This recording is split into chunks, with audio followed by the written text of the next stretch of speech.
Zaslow, why are you laughing right in Greg Cody's face as he sits down breathless because he has circumnavigated traffic and arrived here like 20 seconds before we started and starts with a cough and more of a throat clearing. And a clearing of his throat into the microphone. Why are you laughing in his face? Well, you know, normally you would think that it's rude to laugh in someone's face. It's very dismissive. It's rude. Yes, thank you.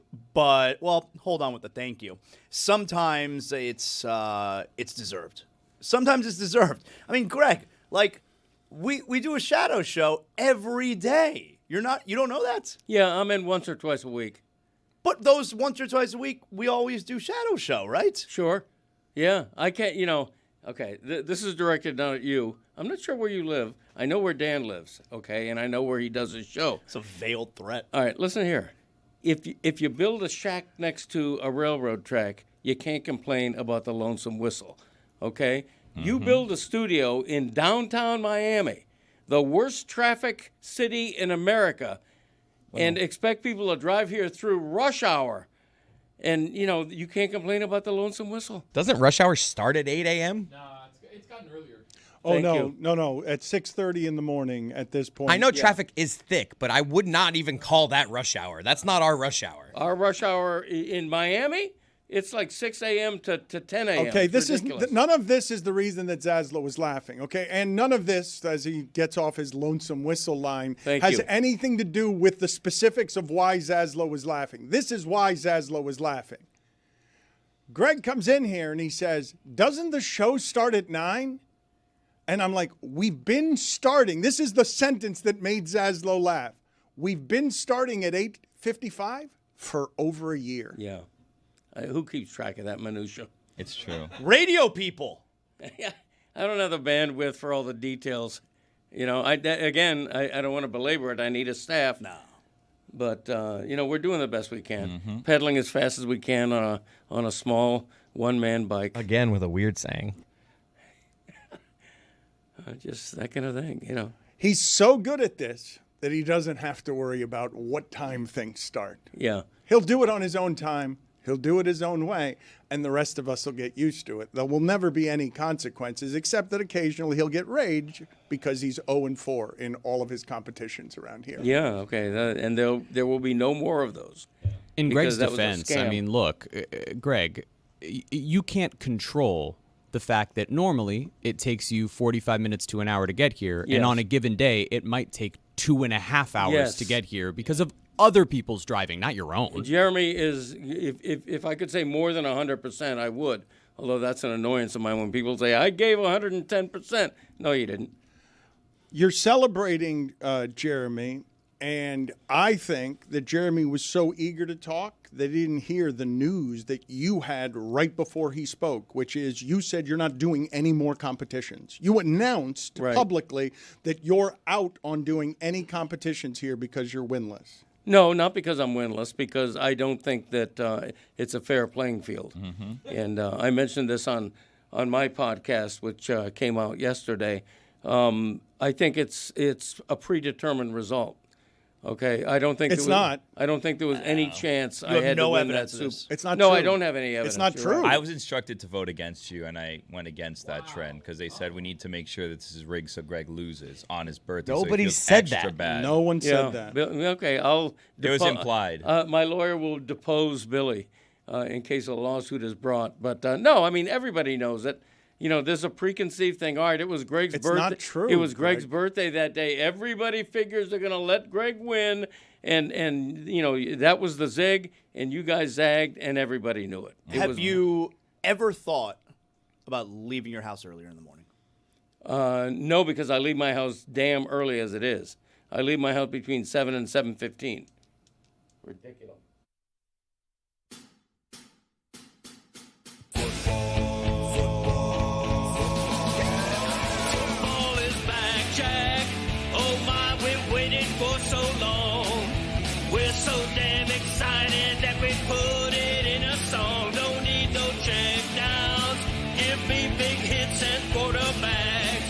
Your fantasy team from falling off the track.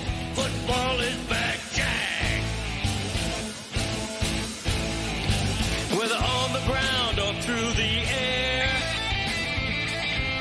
the chips are down and you throw a prayer. When your team is primed and on the hunt, it's 4th and 10, you refuse to punt. When the shoulder pads and helmets crack, that's how you know that football is back, Jack.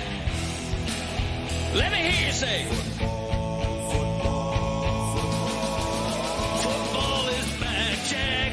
This high is wild and out of control. And we're gonna ride it every week till we reach the Super Bowl. Don't need no check downs. Give me big hits and quarterbacks. If you say this game's the best, I'll say it's a gag. Football is back, Jack. Football is back, Jack. Football is back.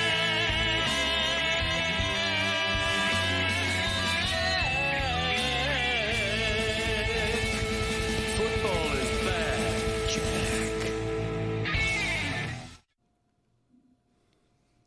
Jeff Conine finally texted you back. Jeff Conine got back to you. We wanted to talk to him about whether or not he's got the strongest hands in the history of handshakes.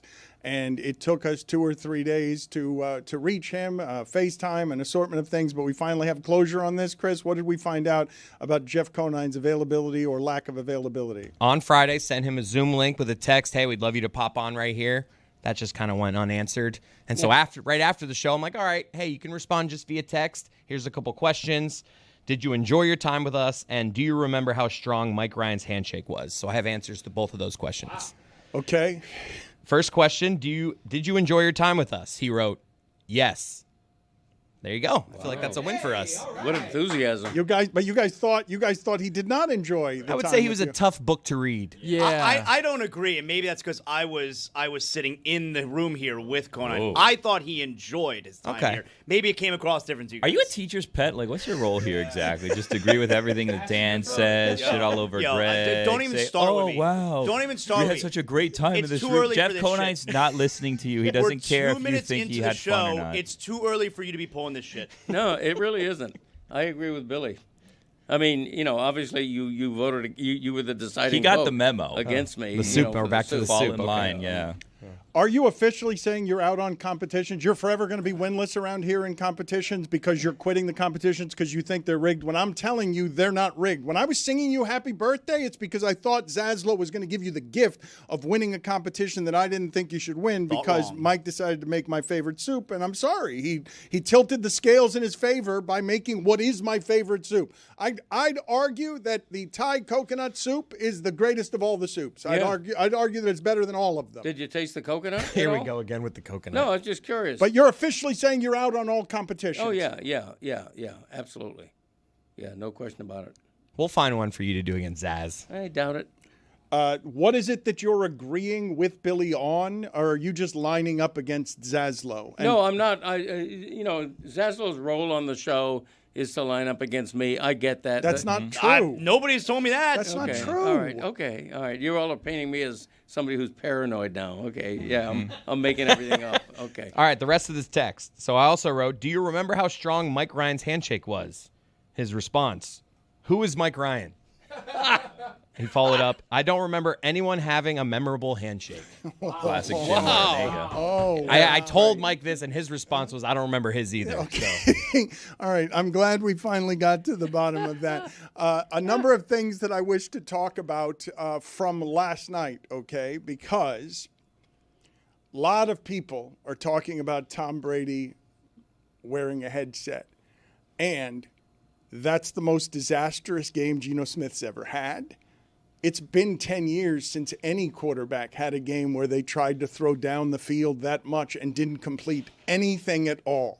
That Chargers defense is quantifiably good. Obviously, Khalil Mack being hurt doesn't help anybody, but that defense is the average pass attempt against that defense is 3.2 yards. It's the best in the league by miles. And Zaslow, with cream cheese on his face, walked in here this morning and was willing to make a proclamation. I think Jim Harbaugh's an all-time great coach. I'm just looking at his resume. you see what he did, obviously, at Michigan, where they won a national championship, and by the end of his time there, they were always beating Ohio State. Go back before that, he took over a 49ers team that was garbage, and I think it was by his second year with San Francisco. He had Alex Smith in the NFC Championship. The next year, he had Colin Kaepernick in the Super Bowl, and then he's in Los Angeles now with the Chargers, and they were whatever last year, and now they look like they're going to win the AFC West this year. They are now part of it, Chiefs aren't as good, but the Chargers are going to be a really good team, and it's only his second year there. Literally everywhere he goes, not only does he turn the teams around, he turns them around really quick. Put it on the poll, please. Is Jim Harbaugh already an all-time great coach? I admire the choice that he made in choosing that as his landing spot when he had choices, because the smartest choice to make is get the young quarterback. Make sure that at that position you're solid. But the reason they won last night is not because of the quarterback. The reason they won last night is because their defense is so good. Let's put that game off to the side for a second, though,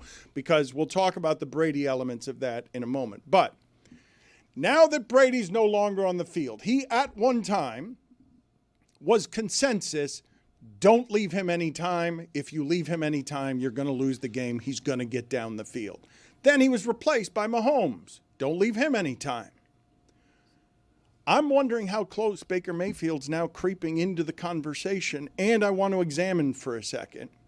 Just this shows history talking about Baker Mayfield, because Baker Mayfield got swallowed by Brown's expectations. He decided to play hurt when they had Jarvis Landry and Odell Beckham. He was playing while hurt. He ended his career in Cleveland, and nearly because he was playing while hurt, ended his career in general. If he does not have that Monday night game, meaningless for the Rams, for Sean McVay, I believe that Baker Mayfield never gets to start again. And now I'm willing to make the argument that at the end of games, he's one of the top 5 guys I fear that he's going to do what Tua couldn't against the Patriots, that he is going to figure out a way on 4th and 10 when they're blitzing a corner and there's no room on the field. And this is the other thing from last night's game that I found so interesting. The Bucs were primed to get beaten because their tackles were out, and those pass rushers are good. Mike Evans was shut down. I know it said 5 catches for 50 yards, but when you can take Stingley, put him on Mike Evans, and just know he's not going to get down the field, you've shut down one of the great receivers, a Hall of Famer of all time. Baker did not have a lot of help. In that game, what happened is first 4 drives, all scores by both teams. Then nothing happens the rest of the game. Nothing until the last 5 minutes. And Houston does the things that at home win a game. And you got 4th and 10 in the opposing stadium, and Baker Mayfield pulls it out. So I want to ask the group, make the list for me. Now that the Chiefs are 0-2, I still think Mahomes is on there, and I still feel, obviously, anytime I'm on defense, I fear Lamar Jackson and Josh Allen. But at the end of games, I don't fear them in an appreciably larger way than Baker's going to figure out how to do something here. He's done it the first 2 weeks of the season, and he routinely does it. Like, I obviously, Josh Allen and Lamar Jackson are better quarterbacks, but I'm talking about a thing here that Tua doesn't have locally that Baker Mayfield clearly has. He can win games late when you need your quarterback to be doing that. I've got a top 5 list that I wrote down of guys that are that exact thing that you fear in the last couple of minutes of the game to make plays to win you the ball game. You guys ready? Give me just a second here to just get off some stats here, because since 2023, this is a real stat. Give me the stat of the day music here, because I believe that this is an excellent stat for stat of the day now that Patrick Mahomes is a dink and dunk quarterback. Start of the day, start of the day. It is the start of the day. Start of the day, start of the day. It is the start of the day. Start of the day, start of the day. It is the start of the day. Start of the day, start of the day. It is the start of the day.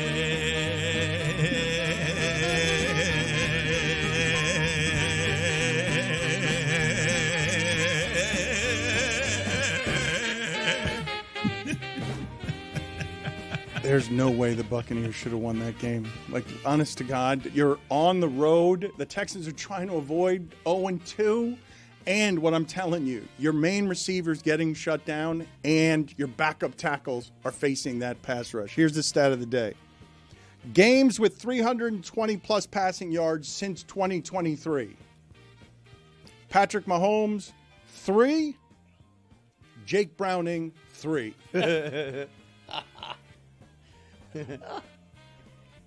Who do you fear when I think off the top of your head, if I take Brady and Mahomes off the board, who's the guy now that you're saying don't leave him time late in the game? Probably Josh Allen. Yeah, I would have said Josh Allen. And I don't have the comparative stats. I do know that Baker Mayfield, since 2023, has had more fourth quarter and overtime touchdowns than any quarterback. And also, this guy has just reinvented himself. I mean, Baker Mayfield was a laughingstock punchline, 3-4 years ago? He hasn't reinvented himself to the point now you hear that name and you think, wow, that's a really good quarterback who wins, who knows how to win a game that's teetering. That stat of the day presented by Amazon Prime Video. Thursday Night Football is on. The Miami Dolphins take on the Buffalo Bills. Coverage begins Thursday at 7 p.m. Eastern, only on Prime Video. When did 7 p.m. start for Amazon? Is that new, or have they always been doing that? When I saw the 7 p.m. start time, that's coverage. That's the broadcast. Yeah. Okay, all right. That's getting you ready for the game. They have a damn good one there, too. Has Baker Mayfield reinvented himself, or is it just, hey, remember, it used to take quarterbacks a few years to be able to play at this level? For me, he has. And Sam Darnold has to a lesser extent, but I would put those two in the same category. They were seen as draft busts a couple of years in. And Baker Mayfield was running scout team in Carolina. Yeah. Last night was so infuriating to watch that game. You have Baker, who was available for everyone to have a couple years ago, and I'm sitting here with Tua. You see the Texans fans booing C.J. Stroud on a couple drives. I'm like, these ingrates. You don't know how lucky you have it. Do I have it correct? Is this an accurate appraisal, what I'm about to say? Baker Mayfield was on a one-year prove-it deal because the Bucs thought Kyle Trask was going to be their quarterback. Do I have that wrong? I think when Brady retired, the initial thought was Trask could be the guy. No, he was brought in to compete that first year but with the Bucs. It was a one-year prove-it deal. Trask wasn't drafted that high, but was Trask not viewed as somebody? I think you're right. At the time, people were saying, well, Baker will keep it warm for Trask, but this is not going to be Baker Mayfield's team. I really think that Baker Mayfield, I can't believe what I'm saying, that Baker Mayfield was this far from being a backup quarterback to now he has gone right to the top of the list of the first two games this season, he's led game-winning drives, and this is per ESPN here. The 2025 Bucs are the first team since the merger to score game-winning touchdowns in the final minute of their first two games. Well, and how about this? Baker Mayfield is the second quarterback in the last 30 years to lead back-to-back under 2-minute drives to win the game in the last 30 years. Second quarterback. Am I overreacting when I say, I know it's recent, it's the first two games of the season, so obviously it's noticeable. Daniel Jones is suddenly getting MVP talk because it's the first two games of the season. By whom? Who's getting MVP? By the way, not to call people out in our industry, but I saw a couple of weeks ago. Speak their names, man. No, I don't want to say their names. I saw a very prominent show where a guy kicks field goals and kicks and gives money away. He was a punter. No, I'm saying other people kick field goals. He gives money away.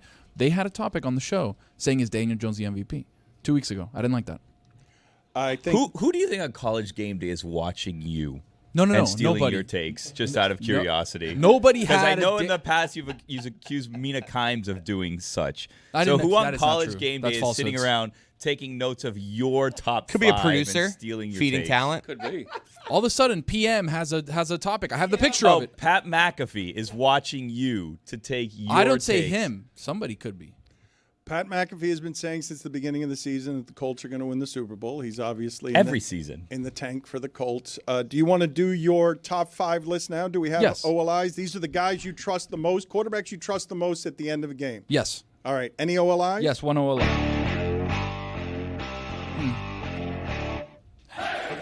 Not my official top 5, but thank you, Chris, for bringing it up. Really quickly, number OLI, Jaden Daniels. I think all of us should probably, if we're going to be analyzing football, also point out already 2 weeks into the season, what is it? 20% of the starting quarterbacks are hurt. Yeah. Is it 20%? I saw the graphic. It was like 8 guys. I was like, wait, when did that guy get hurt? It's 2 games into the season, and 5 quarterbacks, starters are out. Yeah, and one of them's not Tua. How about that? That's an upset. Number 5, Matthew Stafford. Oh, that's true. Guy like in the grizzled veteran, got the gray hair going. That is a great lasers all over the place. Number 4, Baker Mayfield. I'd put Stafford ahead of Mayfield, but you put Stafford ahead of Mayfield. You just put Mayfield ahead of Brady. No. I did not do that. I put him at the top. You put Mayfield ahead of Brady? It was unbelievable. You said the top. You said of all-time quarterbacks, he's better than both Tom Brady and Patrick Mahomes. Yeah. It was amazing. You did kind of wonder whether Mahomes was still in there. I was like, of course he's still in there. He wasn't in there the first 2 weeks of the season. I wasn't expecting him to do shit at the end of games. Were you? Were you? Everyone's mad at the Eagles for being 2-0 because of the way they're 2-0. Look, that league, everything that's happened on defense in that league that makes all of these quarterbacks go for 150 yards, the defenses have gotten so suffocating that they have ruined the entertainment value of Patrick Mahomes. Ruined it. It's not partially ruined. It's ruined. I'm watching a quarterback who looks like all the other quarterbacks when all I heard the last 3 seasons was a complete hyperventilation from the broadcast media that felt like they were watching something that was more aesthetically pleasing than anything else in the league. But is it his fault? I mean, Isaiah Likely is out. Or not Isaiah. Xavier Worthy is out. Travis Kelce can't catch. It's not Patrick Mahomes' fault. Rashee Rice is suspended exactly. the first 6 games. I mean, he's missing a lot of weapons. Yes, that's true, and I saw him in a Super Bowl get throttled. Not this last one, the other one against Tampa when he doesn't have his offensive line. Agreed on all counts. And Travis Kelce looks spent, too.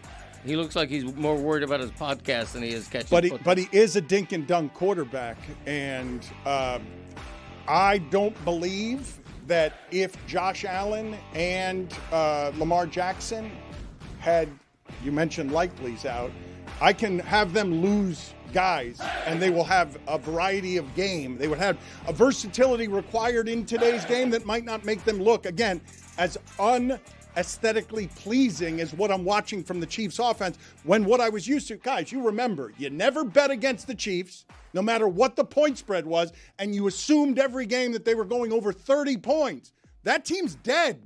That team no longer exists. The team that it's been dead for a while. I mean, it's been dead for like 3 years. He threw a dime 3 years. They've been a Super Bowl every year. Doesn't matter. How's it been dead for 3 years? No, Dan's 100% right. They almost three-peated last season. That doesn't matter, but they did it in a different way. They changed the offense completely. They got rid of Tyreek Hill. They went to a dink and dunk. They had 2 high safeties. They couldn't go deep. That was the whole point. They got to the Super Bowl last year. 3 years in a row, they won 2 out of 3. They changed the offense completely. Spagnola would like a word. This is so much worse than Stugotz's take. What is worse about it? Dan, these guys don't know ball. I just realized that. These guys don't know ball. You're watching one side of the field if you think the Chiefs aren't good. McAfee's going to laugh at us when he's watching to steal your takes later. You guys are, again, listening poorly. It's not surprising. Those ears on the side of your head are usually just ornaments. I did not say anything about the defense. I said their offense is no longer fun to watch. That's not up for debate. That's not. You said the Chiefs are done. Quote, that team is dead. That's a direct quote. The offense is unaesthetically pleasing. They've ruined what it used to be to watch Patrick Mahomes play football. Agreed, but let's also agree it's not Patrick Mahomes' fault. He does not have a great running game. He does not have anywhere near an elite receiver. Travis Kelce looks old all of a sudden. I don't blame Patrick Mahomes. I don't think he's lost anything. I think his surrounding talent has hit a crater. The average yard per attempt on what Patrick Mahomes is doing for whatever the reasons are, because I remember when he had Tyreek Hill 50 yards downfield and Travis Kelce was Gronk, and back then when he had that, everyone was telling me how great Mahomes was with or without them. They won a championship after Tyreek Hill left, but the offense is no longer a pleasure to watch. No one here is disagreeing with this, correct? It's not a pleasure to watch that offense. You can blame everybody but Patrick Mahomes. We know he's a great quarterback. That's not up for dispute. We know that he's a great quarterback. I agree with you, but I also don't write off the Chiefs at 0-2. for reasons that you can and you do write off the Dolphins at 0-2, I think it's very, very premature to write off Mahomes and the Chiefs at 0-2. Let me ask you something. When the Dolphins lose on Thursday night to drop to 0-3. All right, man. When the Dolphins lose on Thursday night to fall to 0-3, does Tyreek Hill then also play for the Chiefs Sunday night? Is that allowed? Whoa. I don't think that's allowed. Why not? I don't think it's allowed. You played twice in 1 week? I don't think you can play. You can. Why wouldn't that be allowed? You guys think he could play 2 days, 3 days later? You think 4 days later? There's players that have been traded that already missed the new team's bye week, so they have an extra game every season. Yeah. Mikal Bridges played 83 games a couple years ago in the NBA. Everyone else played it too. You are right that Patrick Mahomes has an assortment of injuries around him. He has had 11 starting left tackles since becoming the Chiefs starter. The only other player with more is Baker Mayfield, but he's played on 4 different teams. He's also number 4. Number 3 on the list, Josh Allen. Boy, who's ahead of him? Oh, 2 better than that. 2 better than that. Thank you. This is the list of guys that you fear in the last 2 minutes of the game to win the game. Number 2, Joe Burrow. Thank you. Chris is asleep at I don't know the what's wheel. going on. I don't know what he's doing. We do Hayes for the top 5. It's a dramatic pause. What, Billy? Go ahead. Quarterbacks that will win the game? Yeah. Joe Burrow's never on the field. On the field. When's the last time he played? Number 1, is he Patrick. The modern day number 1, Andrew Patrick Luck? Mahomes. Hey, he's not writing off Mahomes. No, he's still the champ. When it comes to last 2 minutes, who you fear, it's still Patrick Mahomes until he gets dethroned. But Dan's point is 100% correct. Got the rings, baby. Ringing it. Patrick, I just look at those rings. Look at the jewelry first, and look at the yards per attempt second when he's got no surrounding talent. No surrounding talent. Look, the Chiefs, it's a great division they play in, and they may well not win the division, but I'll take your bet and give you odds if you don't think the Chiefs are a playoff team. They are. I'm not saying they're not a playoff team. Again, I will say it again and again, and there's not a rebuttal to it. It's no longer fun to watch an offense that I assumed would always go over 30 points every single game they're playing. That I don't see how you argue against that. I don't. You said the Chiefs are dead. That's what you said. And it's okay. You can. It doesn't have to be one or the other. It can be, hey, I don't like watching their offense, and they are dead. But you said both things. I feel like my dad. And you said that Baker Mayfield's better than Patrick Mahomes and Tom Brady. I mean, Dan, my what dad an hour for you. My dad will just have everyone still in it. They're 0-2. They're still in it. It's 2 weeks in. Everyone is still in it. Right. They have elite coaching. They have a great defense. They're okay. Rashee Rice is going to be back soon. They're probably going to trade. He's not going to be back soon. He's out 6 games. They're probably going to trade for Tyreek Hill. They're going to be okay. He's going to play Sunday night for them. Greg, just in analyzing throughout the history of sport, when you start 0-3 in that sport, your season tends to be done. Yeah. Almost statistically always. I saw yesterday 4 teams have started 0-3 and made the playoffs since 1990. Are you talking about the Dolphins or the Chiefs? You think the Chiefs are going to lose to the Giants? The Bengals are the one that keep doing that 3 times, right? Yeah. The Bengals. I was talking about the Dolphins starting 0-3 and how behind Greg is because the Chiefs are a different 0-2 than the Dolphins are. Sure. The Dolphins are a calamitous 0-2. The Dolphins are the worst 0-2 there is in the entire league. Worse than Houston's, worse than the Saints, worse than Carolina's. Ooh, an 0-2 off. I like this. The Dolphins, look, no other team in the sport has this around them. Not this around them. Banners. The Texans did boo last night. The Texans fans were booing during that game. C.J. Stroud spoiled them the first season. They can't block anyone up the middle. And that offense is now all of a sudden neutralized. You said you're not used to quarterbacks coming in and immediately being good. C.J. Stroud's kind of started that trend. The first couple of times I saw that, one of the first times I saw it was Cam Newton's first game. He threw for like 400 yards. Usually that's not something that you see. But C.J. Stroud convinced us that he was a good quarterback, but he's now spent more time in the pros with us wondering whether he's a good quarterback than he spent being a good quarterback. I'm worried he stinks.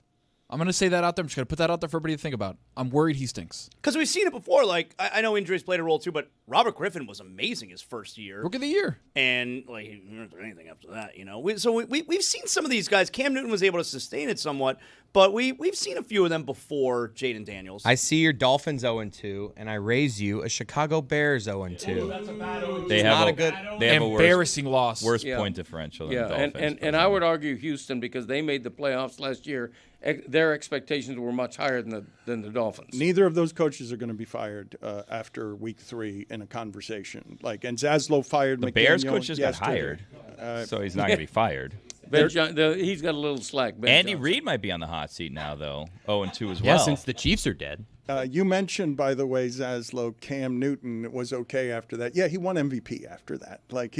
He opened with a 400-yard game and then went 15-1. I don't think I said he was MVP. Okay. I think he's somewhat sustained what he did. Somewhat sustained. Well, he didn't have 400 yards every game, but he was MVP of the league. He did somewhat sustain it to become. Boy, MVP Cam, how of the about league. you try and recover that fumble in the Super Bowl? You sit there and watch. Yeah, there you go. Disappointing career, Cam Newton, based on talent, based on how it started, in my opinion. Ooh, put it on the poll at Le Batard Show. Did Cam Newton have a disappointing career at Le Batard Show? He won an MVP and played in a Super Bowl. Yeah, you don't agree. I'm surprised. I mean, he was pretty great. That Carolina team is one of the worst collection of talents I've seen in a Super Bowl, other than the one Rex Grossman dragged to the Super Bowl. That team was 15-1. You know how often Cam Newton has been mentioned in the same breath as Pro Football Hall of Fame? Never. Okay, but he was the MVP of the league. Okay. Other people have been and not made, people have great.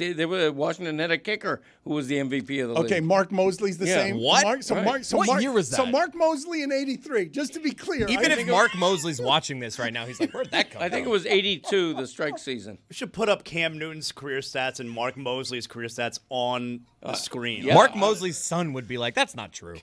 He won an MVP. I want a side-by-side of Cam Newton and Mark Mosley. I want what Chris is imagining there, which is Mark Mosley waking up in the morning, firing up the YouTube, watching our show, and being just... It's like making coffee. It's hell yeah. In the distance. He's like, hell yeah. What he did. It is one of the most absurd things. I want you guys all right now, as we're listening to this together, go ahead and imagine a kicker winning MVP now. Imagine under what circumstances we would have to have in football in order for a kicker to win MVP.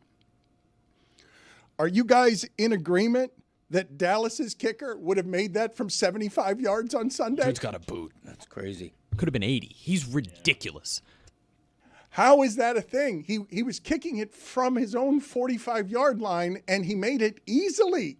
Dan, they ran a running play the play before. They were like, no, we're good. He's going to make it. I was like, wait, what? 70-yarder. They went for a draw play? Can someone explain how the kickers have gotten so advanced in the last, 10 years? In golf, you can explain it with the golf clubs. You know what I mean? Is it their shoes? I know bigger, faster, stronger, but it's just the jump... that's the guy? That's Mark Mosley. Did he run straight at the gymnastics on that? That's Cam Newton's comp. I do think they should bring back the single bar helmet. The single bar helmet is awesome. Oh, yeah. Kickers always used to wear those. What was the name of the kicker? Was it Dempsey, who had half a foot? Tom Dempsey had half a foot and used a steel toe in his shoe, and now that's what the kickers now are doing, I allege. They're all using steel-toed shoes Tom Dempsey. No, they're not. They're not using it's their like the sticky stuff in baseball. He's alleging. We don't know for sure. I'm alleging. Pablo Torre will find out. It makes sense. Wasn't there a kicker who used to kick barefoot? There have been a few. There have been a handful of kickers not for a while, who have been barefoot kickers. But when Greg says that he had a steel-toed shoe, he was kicking the ball with the toes. That's not something they do anymore. Straightforward, right? Right. Yes, they're straightforward. They weren't coming from the side, and they weren't kicking it with the top of their foot. Why'd they stop that? You can get some good power on that. The Gogolax. Didn't you try that, Dad, when we went to St. Thomas for your 50-yard field goal? You first tried doing it straight I did. Yeah. I was better soccer style. Yeah. Chris, I have told you, in sports, throughout sports, Sports Illustrated did an article about this about 8 or 9 years ago. Nothing has improved more anywhere across sports than the accuracy of kickers versus what it is that was once upon a time, where they go into the 90 percentile or the 80 percentile range. And it's mathematically, it was true 8 or 9 years ago. It's mathematically so, empirically so, that nothing in sports has been more improved than the kicker. And also, if you got a job in football, I understand that the pressure of this job seems unpleasant. Like the Bucs kicker last night was falling apart. The Bengals kicker the other day was falling apart because of the pressure with the job. But it's a really good job to have. If you never have to get hit, you could get paid millions of dollars. And all you're doing all the time is the lonely sculpting and perfecting of that one thing. And you're doing it so clinically and so always that you get as good at it that you're making kicks from your own 45-yard line. Well, the Brandon Aubrey lore is that him and his wife were watching a game, and then a kicker missed a field goal, and then she's like, you could do that. And he's like, wait a second, I can't. Well, he was a soccer player. For sure, but his wife was like, he was retired. His wife's like, hey, you could miss those. Yeah, but he didn't play football, right? Like, he played soccer. Like, that's what he did. And then he's like, yeah, I can go out and do it. And now became the best kicker in the league. There's no reason that a really good, like, collegiate soccer player who is not going to go to the next level can't then decide to try out to be a place kicker in the NFL. You mentioned McLaughlin, the kicker for the Bucs, missing. He did the rare point to the sky after a miss. Usually they don't do it if they miss. I respect that. After a make, they do this thing. He missed it, and he gave a very subtle, just like, thanks anyways. Thank you. There was a Texan last night that did the same thing on what he thought was a sack, and it was just Baker Mayfield getting a first down. Tackled him 2 yards beyond the first down and was celebrating as if he'd gotten a sack, when all it was Tampa was really happy because it wasn't anything other than a successful first down for Tampa. Here's an example of the evolution of place kickers in the NFL. One of the first storied Dolphins place kicker was Gary Yepremian. Go on. From the Super Bowl era, and his career accuracy percentage was 65%. You do that in the preseason now, and you don't make the roster. Bill Barnwell was asking on the Dominique Foxworth show if the Cowboys could get a first-round pick for Brandon Aubrey. Could they? And he was also asking the question: it's your life savings. What would I have to set the number at where you're not nervous that Aubrey will come up short? Like, where do I have to put up the number? You're betting your life savings, and you're betting against the kick coming up short. How long was the kick on Sunday? It was 64 yards, and he made it easily from his own 46 yard. If it was a 70-yard kick, I would take the under. Yeah, you have to. No, I wouldn't take the under on 7. He made. What do you mean? But he's not doing I guarantee you, he still has kicks where he comes up short on that. I'm not saying he's not capable of it, Chris. But what Tony said is accurate. With 7 seconds left in that game, Dallas was just trying to get the ball to the middle of the field. They weren't trying to get down the field closer. They knew they were in his range, and everyone was questioning how stupid it was to simply run right up the middle if you could just throw an out for 6 yards, but they didn't need it because that guy can obviously make 70-yard field goals. Now, I'm talking about coming up short, though. I'm not talking about actually making the field goal.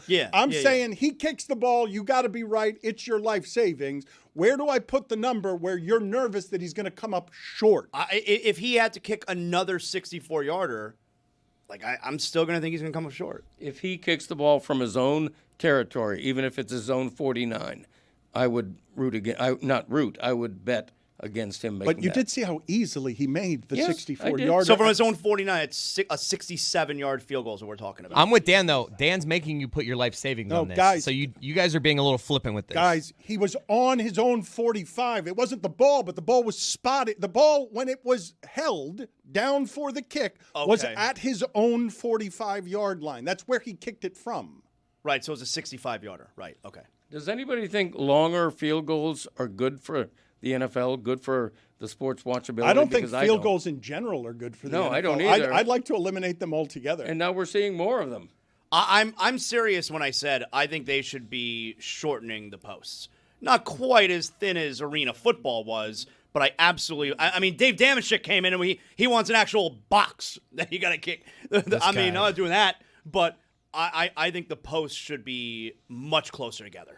Can I get Mike McDaniel sound here, please, that we didn't play yesterday? Because I don't believe this is happening around the Bears.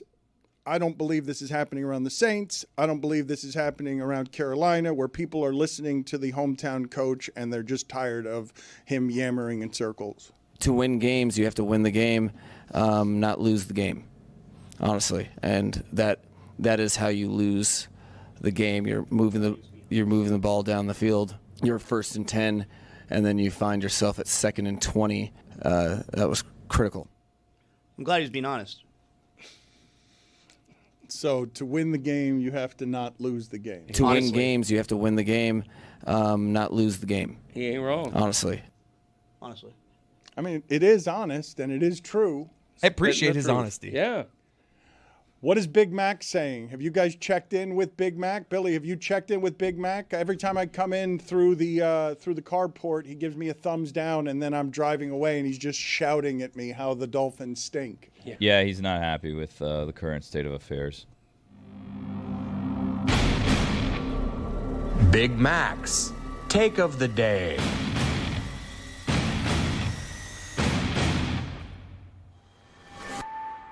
Didn't I tell you? I told you. You had it right the whole time. I knew it because I can't stand. I feel sorry for him in a sense, but it's time for him to get out of here. I'm tired of looking at that sad. Greer, McDaniel, all of them. Do it. I told you, do it. It irks me. Yeah. And then he called out the whole doggone team. He don't talk about himself. It's all we. You the one messing us up. I told you if we lose the game, if we lose it was going to be because of him. And that's exactly what happened. Big Mac's take of the day.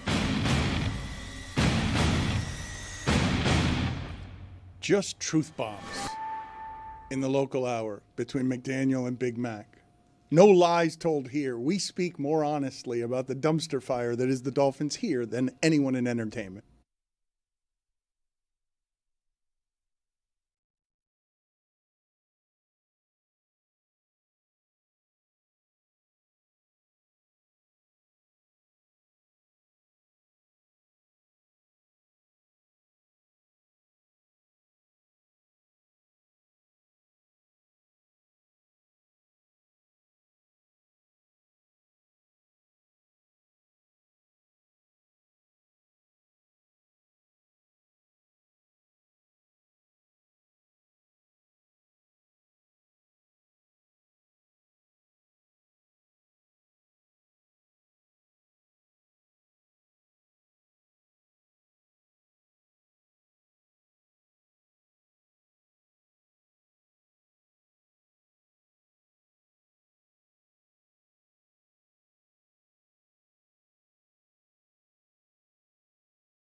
When you guys make big announcements, are you one that just likes to rip the Band-Aid off or really just drag this out? Like, if you had something really important to say in this segment, would you just say it right now? Or would you, like, let's have a segment, have a little conversation, and then what do you build mean up big to announcements? Like, what kind of big announcements? I don't know. I'm just saying if hypothetically someone wanted to announce something in here. Announce like Witty, what, if you wanted to announce something, would you just, like, are you rip the Band-Aid off kind of guy? I think I am. I don't like to drag things out.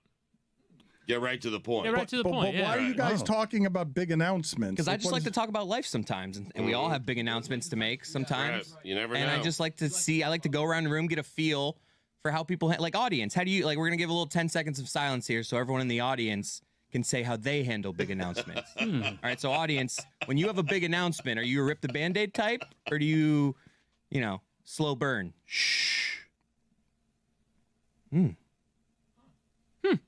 Wow. This is a callback to Naked Chris, by the way. I used to do this with Naked Chris. You guys are so uncomfortable with silence, you couldn't get through 4 seconds. Chris working in radio for a long time, Dan. We're ready to go. Dan and I were ready for 10 seconds. So I still don't understand what you're doing, though. What are we making a big announcement here? Is that what you're saying? Yes, we are. But who's making it? Is Chris Cody making it? I mean, I am making a big announcement. Well, okay. I don't like to classify my own announcements as big or not big. Wait a minute. I'll leave that to you guys. I started this segment, and there's actually an announcement that needs to be made. What are the chances? Wow. Good at this.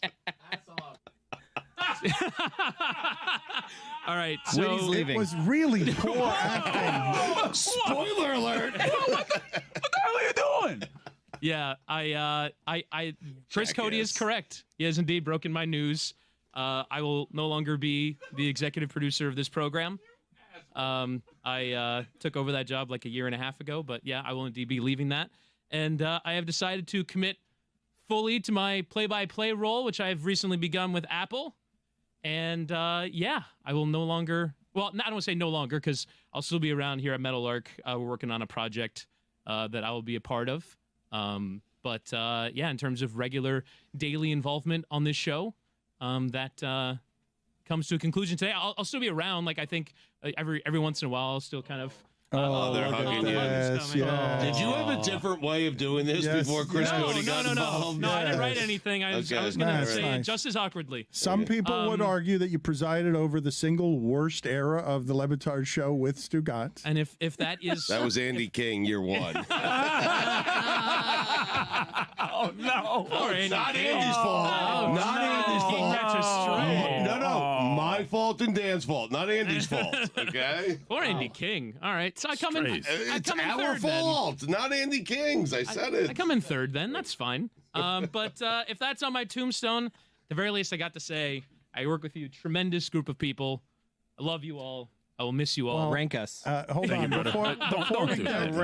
Before we get to making this awkward and syrupy, we are very happy for you because when you started over here, you are now embarking on what is your dream job, correct? This is, and for those who do not know, we have known Whittingham since he was a young broadcaster in college, heard him on a WVUM game, and he was exceptional, noticed him that he was good at the art of play-by-play, and so you bailed us out during a really turbulent, difficult time by coming over here and simply being helpful at a time, and we still need the help because we're going to miss you, but you're getting your dream job. This is, and you want to devote yourself to it because you can't, people don't understand how consuming these jobs are. They think Joe Buck shows up and can just fart out 4 hours, and that's not how it works. Yeah, I didn't, honestly, because when I got it, I was like, all right, this works out perfectly. Fly out on a Friday, do the game on a Saturday, fly back on a Sunday, do the show Monday to Thursday. It'll be fine. It'll work out great. And then you get into doing it, it's like, whoa, this is a lot. So, I've embarked on a couple trips, and it kind of proved to be too much for me. And, I kind of decided that, this is absolutely my dream job. And, working more towards this and being able to do it better is really important to me. So, I'll still be kind of hanging around in case anyone needs me for anything. But in terms of regular involvement in the show, and I actually, Dan, in honor, I have a top 5 list if you want it. Wow! On the way out here, as sort of a memento to leave behind. Okay, so this is a top 5 list on one of the worst eras ever of the Dan Le Batard Show with Stugotz, surpassed only by Andy King. Although Stugotz says it's my fault and his fault. Yes. By the way, those 3 weeks when I started in between ESPN and just doing a podcast next day, one of the craziest 3 weeks of my life. That was batshit crazy. The whole thing has been batshit crazy.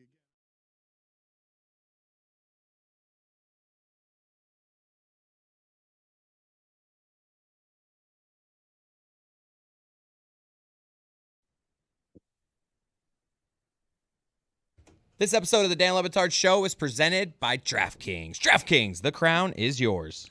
Amin El Hassan will be here momentarily to give us his weekend observations and spend the hour with us. I will remind you that the Carolina Panthers had Sam Darnold and Baker Mayfield in their quarterback room and then just decided to start spending draft picks on quarterbacks. I'm watching the television right now. Thumbs up or thumbs down on Dominique Foxworth being on Get Up, and they've got a segment, 0 Fox Given, and then it's Dominique Foxworth's head on a cartoon fox. That is a thumb down from Tony. It's on site with him still.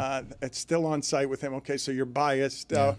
I want to do funniest thing from the sports weekend. Thumbs up, thumbs down, great bit. We've gotten away from funniest thing from the sports weekend. Do you like 0 Fox Given? And it's Dominique Foxworth's head on the cartoon body of a fox that didn't look like a fox, that only looked like a fox because it was 0 Fox Given. It's a play on words. Yeah, I get that. Thumbs down to the 0 Fox Given. We want that thumb to go this direction. Thumbs up to the cartoon head. It's not a cartoon head. It's his head in a cartoon Well, that's fox's what I mean. Yeah, body. same thing. Yeah. Well, what does the fox say? Chris, find the what does the fox say sound, but can you give me in the interim what was the funniest thing from the sports weekend? What would be your nominee, Chris? Hey, people, tell us what in the sport made you laugh hardest this weekend. It is a segment we call What Made You Laugh This Weekend. Ha ha ha! Dan, my answer is easy. It's Jared Goff doing his version of the Lambeau Leap in Detroit. Now, we can't show this on video because it'll get us pinged, but look it up. It is hilarious. He's acting like that wall, which St. Brown just kind of leaps, goes backwards, and falls into as easy as possible. And Jared Goff comes running up. He's like, I want in on this. And he climbs it in a way that you would see a 70-year-old trying to climb something. It's pathetic. It's hilarious. And then, like, the people are trying to help him up. It's just, and then St. Brown's like, I got you. It's just hilarious. Jared Goff can't jump. Jeremy, what is the funniest thing from the sports weekend? Anthony Rizzo having a home run ball hit directly at him in the bleachers and just completely whiffing on it. He had an opportunity for this to be the coolest moment ever. The first career home run for Ballesteros, the Cubs catcher, hit right at him, and it just bounces right off his hands as he's inducted into the Cubs Hall of Fame. And there's Burt Kreischer. He got the ball instead of Rizzo. Rizzo's got to come up with that. Obviously has to come up with that. Why'd he try to one-hand that? What's he holding? His phone? Put your phone down, buddy. Brewers fan gets it, is that? Oh. Tony, what was the funniest thing from the sports weekend? Dan, nobody wanted to talk Jags with you yesterday. It was very unfortunate. I was listening back. I was like, guys, great game. Somebody talk about it. Somebody talk about it. With me yesterday either. I'm here for both of them. We could do Jags/boxing. Why don't you call each other? We could. So we were texting actually during the game. We were like, this is it. This has to be it. Like, BTJ has to do something. And then he shied away from 16 balls and dropped a fourth down that would have won the game. Anyways, most importantly, the funniest thing from the sports weekend is Trevor Lawrence in said game, rolling out, feeling pressure on the right side, going to the left, saying, oh, I got an angle here, running 3 yards past the line of scrimmage on the side that the chains are on. Right. So he sees the line of scrimmage, runs right by them, then throws the ball out of the end zone to nobody. He stinks. We got to find a way to get this yellow line on the field for the players. Is Trevor or like Lawrence the black one for the line of scrimmage? Like, it'd be very helpful for them. Is he the quarterback in the league most likely to do that? I feel like he's the one I most associate with a lack of awareness about where these things are. He does it once a season. I could see Tua doing it. Trevor Lawrence. He's the anti Baker Mayfield. He's the guy who started off like he's the superstar. He's going to be the next big quarterback. Has been the opposite. And then his career has gradually gone this way. They got him a lot of weapons, man. I know. Billy, what is the funniest thing from the sports weekend? UCLA paid New Mexico $1.2 million to come and just take a loss, and instead they beat the Bruins 35-10. They fall to 0-3, and now they have fired their coach. It's one of my favorite things in sports when the college team pays the other team to come play at them, and then they lose. I love that. But losing 35-11 to New Mexico. Deshaun Foster, you guys remember his initial press conference, right? That career lasted 1 year and 3 games. That's an apocalypse. We could have known from the press conference, right? It was pretty bad press conference. Greg, what was the funniest thing from the sports weekend? Now, I did not hear Tom Brady say this, so I'm using my imagination to imagine what it sounded like when Tom Brady mispronounced the name Kareem Hunt. Yeah, we're not going to play this audio, but it's yeah, let's not. But I love making fun of Tom it? Brady. Love making fun of Tom. Great run by. Yeah, I'm afraid of shot clock for that reason. I'm afraid of certain words. I'm not afraid of any word. I'll say what I say. He said it, and you're like, was that? Did he say? I didn't hear the H there. Herniated disc. You got to be careful with. Whatever. Zaslow, what was the funniest thing from the sports weekend? I don't know if you guys saw this, but when the Colts kicked the game-winning field goal against the Broncos, so the kick, it's going straight down the middle. Okay, they got to do over. The kick is good, but if you notice, the Colts mascot. First of all, he's standing directly underneath the crossbar. Always makes me laugh. Why is that? Why is that allowed? No, it's allowed because he bangs his head against it when they miss it, and he celebrates it when they make it, and it's delightful. It's delightful every single time. So he's right under the crossbar as the ball is mid-flight, but as he sees it's going in mid-flight, he's doing the thing where he's doing the pelvic thrusts. That's right. Well, we're mid-play. That's right. And he's standing practically in the end move. zone. Yes, that's his move. Pelvic yes, thrusts. that's why it's great. It's got the best angle of the game. It's so good. It is funny, and he's got the pelvic thrust. He's got the Bill Parcells pear-shaped body, and so it undulates. The love handles the lower half. It's wonderful. I'm going to nominate something that not a lot of people saw. John Daly broke the professional record for most strokes on a hole. He had a par 5 and he got a 19. I saw there was a 4-way tie for 18 that he was included in earlier in his career. So he broke his own record that he was tied with. So now he stands alone. 19 strokes, 1 hole. That's on brand for Daly. I hate to say it, but he's now the man of the people, drinking beer on the course. This enhances the image he has cultivated and post-real career. I read the details on it. This was a tin cup situation where he just had a thing of I can make stubborn. This. I'm going to get this. And he had 4 penalties in a row on one shot. What was the funniest thing from the sports weekend? 19 strokes, 1 hole is pretty funny right there. No, I had the Russell Wilson throw. You guys know what throw I'm talking about. It was second down at the end of the game. He was so good that game throwing deep. He was, and then he had just that one throw where it was what's wrong? I'm going to steal from my weekend observations, but it reminded me of my shot. Well, it was you can't call it. Correct me if I'm wrong, because while I remember that was a bit of a punt, it felt to me like he was just saying, do I have the wrong receiver? I just thought it was neighbors. Go do something. I'm going to throw one of these parabola balls up there, and I've got neighbors on my team. Go do something. Isn't that who he was throwing to? It worked for most of the game, but I'm not talking about that throw. I'm talking about the throw right before the INT. He's trying to throw it out to the slot, and then it just got away from him, and his hand kind of did this weird thing, and I saw it. I was like, damn, that's my shot. I think we all thought you meant the INT.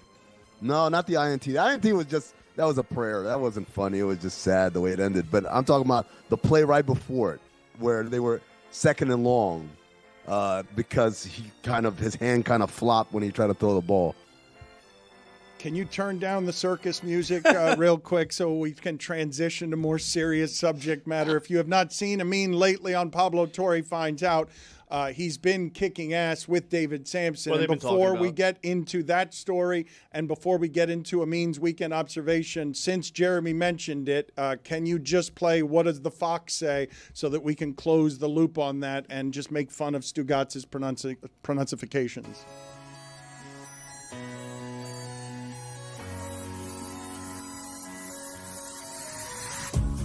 Dan goes, Bo goes, Tim goes, and Cat goes, Poppy goes, Dan goes, and the Van Gundy goes, Lane says, and Bill goes, and McGill goes, but there's one sound that no one knows. What does the God say? Era bang leaks in a mirror rap jerky turd human company unparalleled. What the God say? Miami create your stubborn open apple having reactive attacks what the God say? bakes it a whole choreographing recovery elderly digestion remaining rifts what the God say? value the brain Nudomico Nagamakong, Nugmakong, Numakwa, hard-boiled. What does the God say? Sideline. Visit the Tony rationalization, separating tech, communication. How long ago? What the God say? Sophistication, sapling, stadium, reclamation, humongous. A friend, family. What the God say? For those of you asking, Stugotz, God Bless Football, Stupidity, it is quite the undertaking to do some stuff like this that is business building on your own. You should know that Stugotz will be back here shortly as soon as he's got everything up and running. He'll be shortly? Or no, he always arrives everywhere shortly. Yes, that's how he that's how he does it. I mean, the story that you've been working on with Pablo Torre that continues to have advancements, and he is months and miles ahead of everyone on. One of the more curious things, and I didn't get this, why was the NBA media feeling like it was downplaying this story before Pablo had the second episode? It was weird to me to watch so many people just sort of want it not to be true that Ballmer wouldn't know. I thought that they would go the opposite way on that. What happened there? Do they just like Ballmer? Yeah, I think there's a lot of things at play. One of them is Ballmer's a nice guy, and he is overall good for the league. He's a good ambassador for the league. He's been a good owner for the Clippers. He's invested a lot of money and into the fan experience. So overall, I think, I often wonder if this were Jim Dolan, how would the media respond? I think everyone would have their knives out because he's an easy target. But Steve Ballmer makes people like, oh, not Steve. He's a good guy, et cetera, et cetera. The other thing also is it goes back to the thing you always like to talk about is that we like to think these guys are so brilliant. And when we are face-to-face with, maybe not that brilliant, that kind of shatters our preconceived notions. And I think people have a problem with that. And then the last part is, I'm going to say it, I think there's a little bit of jealousy. A hint of jealousy because Pablo not only has the resources to do this kind of reporting, but also he's got the freedom to not have to do the type of reporting that most of these other people have to do. Everyone else is chasing who's signing where and get traded where and all that stuff. And Pablo doesn't have to spend any molecules of energy on that. All of his time is spent on breaking these huge stories or having Alonzo Hamburger Jones on the show. It's quite the niche he's carved out for himself. I can speak from experience. When you get beat on a big story, your human instinct is to downplay that as if what you got beat on wasn't that big a story. And if you're a full-time NBA journalist trying to get stories just like this and you get beat by a guy on a podcast who really isn't affiliated with the NBA much, you sting. It stings. Greg, what's an example of either a story you got beat on where you felt like, oh, man, that's not that big of a story, or a story that you beat someone else to and they try to downplay it for you? Well, I go way back to the 80s where there was what was it called, Dan? Autogate? What was it called? The Miami News was breaking stories about the University of Miami. Right. And what a quaint time, now that you think of NIL. Somebody may have gotten a car as Carson Beck gets his Lamborghini stolen. Right. One of his From two a $5 million house. One of his two cars. But yes, there was a Greg Cody, to be fair to Greg Cody, and I wasn't good at this either. The breaking of news I was terrible at, didn't like doing it, and Greg wasn't great at it either. No, I wasn't. I did have a couple of minor scoops when a guy... Dan's engagement. A guy was arrested, and I had that first. But that was a big story the Miami News broke. And, yeah, my instinct is, man, how can I follow this story and make it seem like I wasn't beat as badly as I was on a big story. And so I think that's what was at play. I think our last DraftKings deal get reported and you didn't get that scoop? I think that's what you're mad about. It could be. Yeah. I find it hard to believe, though, that that what you guys are saying here would be right in terms of jealousy, just because this story is so complicated and took so much time. I don't think anybody would have wanted to do it. It would have been too hard to do this story. Yeah, Dan, it's hard because most reporters don't have, again, the resources and the latitude, right? Even given the resources, just the latitude of, I can focus all my energy. For 7 months, Pablo investigated this, which is why when Mark Cuban has his rebuttals and all these other podcasts, like, You guys are sitting on your couch basically, whatever. This dude put in 7 months of reporting on this, and it goes a little bit beyond just an opinion. Well, I don't think he would have done that, or he couldn't have done that. The other thing I want to point out is people keep saying he wouldn't be that sloppy about Steve Ballmer. This was anything but sloppy. This was an incredibly sophisticated scheme, allegedly, right, that is only uncovered by either A, Kawhi Leonard deciding I need to get every last penny of mine, so I'm going to be listed as a creditor. B, this company even going under to begin with. And C, Pablo Torre spending 7 months tracking things down and talking to people on the record and all those things. Like, that's a lot of stuff that needed to go wrong for the Clippers to get found out. So stop talking about how this was sloppy. This was anything but sloppy. I mean, let's say that the NBA's findings, I know they've hired an outside firm, but let's say the findings are what Pablo has reported on. Worst case scenario, what does Adam Silver do? Worst case scenario, we're talking forfeiture of picks. We're talking voiding of Kawhi Leonard's contract. Steve Ballmer suspended. Dennis Wong probably suspended. Hefty fine, probably up to $10 million, I believe. And that's pretty much it. I know the commissioner talked about he has broad powers, but the collective bargaining agreement is pretty specific about what the penalties are. I had someone ask me, can they lower the cap on them or lower the apron? And no, you can't, because the rules in Article 13 of the collective bargaining agreement are pretty specific on what the commissioner can and can't do to punish a cap circumvention situation. Does Malik Neighbors doing the night-night celebration leading to the Cowboys win, is that something that would have been the funniest thing from that game instead of you choosing the throw before the interception? Yeah, the night-night thing. I as soon as he did it, I looked at the clock. I said, that's not when you do it. Like, you do it when it's done, when they're in the ground, and that hasn't happened quite yet. Again, it wasn't funny because I was watching the game and I went from the high of, oh, my God, the Giants are about to do this the day after Georgia Tech beat the shit out of Clemson. Well, how about that? We're not going to just scoot over that one. Congratulations. We talked about that yesterday. You've got a well-coached team. You've got a team that overachieves. It's such a nice-looking team. Dan, you know what? I was watching that game and I was so happy, and at the same time I got incredibly sad. And it reminded me of I was sad because I watched Brent Key and I was like, oh, he's going to be Alabama's coach next year. Like, there's no chance we're going to hold on to this guy. He's too good of a coach.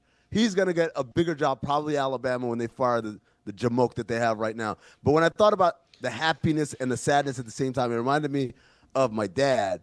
My dad would sigh deeply on Friday.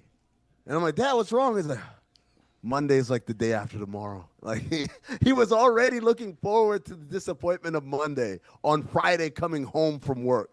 And that's how I felt. Like, I was already looking forward to the disappointment of Brent Key leaving after he's done so many amazing things at Georgia Tech. That's an excellent way to go through life, always miserable, never feeling actual joy. Put it on the poll at Le Batard Show. Should DeBoer's first name be legally changed to Jamoke? Let's do weekend observations, please. It is time for Stugotz to share his game notes. No. No one in the media will tell you what happened better than my boy Stu. He's coming. Dan? Oh, weekend observations is presented by Miller Lite. Dan? This past weekend in Vegas, we had ourselves a throwback. The stars were out. The pomp and circumstance was first class. The attention of the entire sports world was fixated as we watched a black guy and a brown guy beat the ever-living shit out of each other in a meaningful boxing match, courtesy of the Saudis. Remember when everyone was up in arms about Live Golf being in Saudi Arabia? That was fun. Patrick Mahomes gets the blame for the interception because Travis Kelce made a business decision. That seems unfair.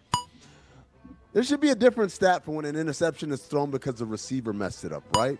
Like, that shouldn't count on the quarterback, should it? No opinions. Got it. No, I'm sorry. It's Tony's heckling me. I'm sorry. I'm not heckling Tony, you. While you were talking, Tony's like, "Hey Dan, how about Sam Morril taking $500,000 from the Saudis to do the comedy festival?" That's what I was getting in my ear. And Joe Coy's on fire. As you were Everybody. Everybody took the money. Yep. Everybody took the money. I think I don't blame Santino's there too. Santino's there. Bobby Lee's there. Everyone's there. Chip Kelly, offensive coordinator for the Raiders, said he goes through film 2 to 3 times a week with Tom Brady. Might want up the dosage there, Chief. Great seeing Max Kellerman working again. So that's where he's been. Hey, Smetty, your alma mater sucks. No, not that one. The other one. Although that one sucks too. Where's Tyler when you need him? Canelo Alvarez looks like Blake Griffin's cousin from Mexico. Put it on the poll, please, at Le Batard Show. Does Canelo Alvarez look like Blake Griffin's cousin, shorter, from Mexico? Next time someone asks me about something I don't want to talk about, I'm going to start talking about construction going on at my house. The Dolphins are 0-2. Greg Cody, stay strong. Baker Mayfield, got the goods, dude. Haynes King, best running quarterback in the nation. Book it. I can't tell whether the injury turf toe has great PR or terrible PR. Is there any injury that sounds more benign than turf toe? Right? Turf toe sounds like, oh, I had some turf toe. And this guy's out for 3 months now because of turf toe. The Giants lead the league in fun names. Dart, Neighbors, Scattaboo. They even have a Thibodeau. This one is black, though. Jorge Garbajosa is the president of FIBA Europe. So that's where he's been. Russell Wilson threw that one pass like I shot that one shot.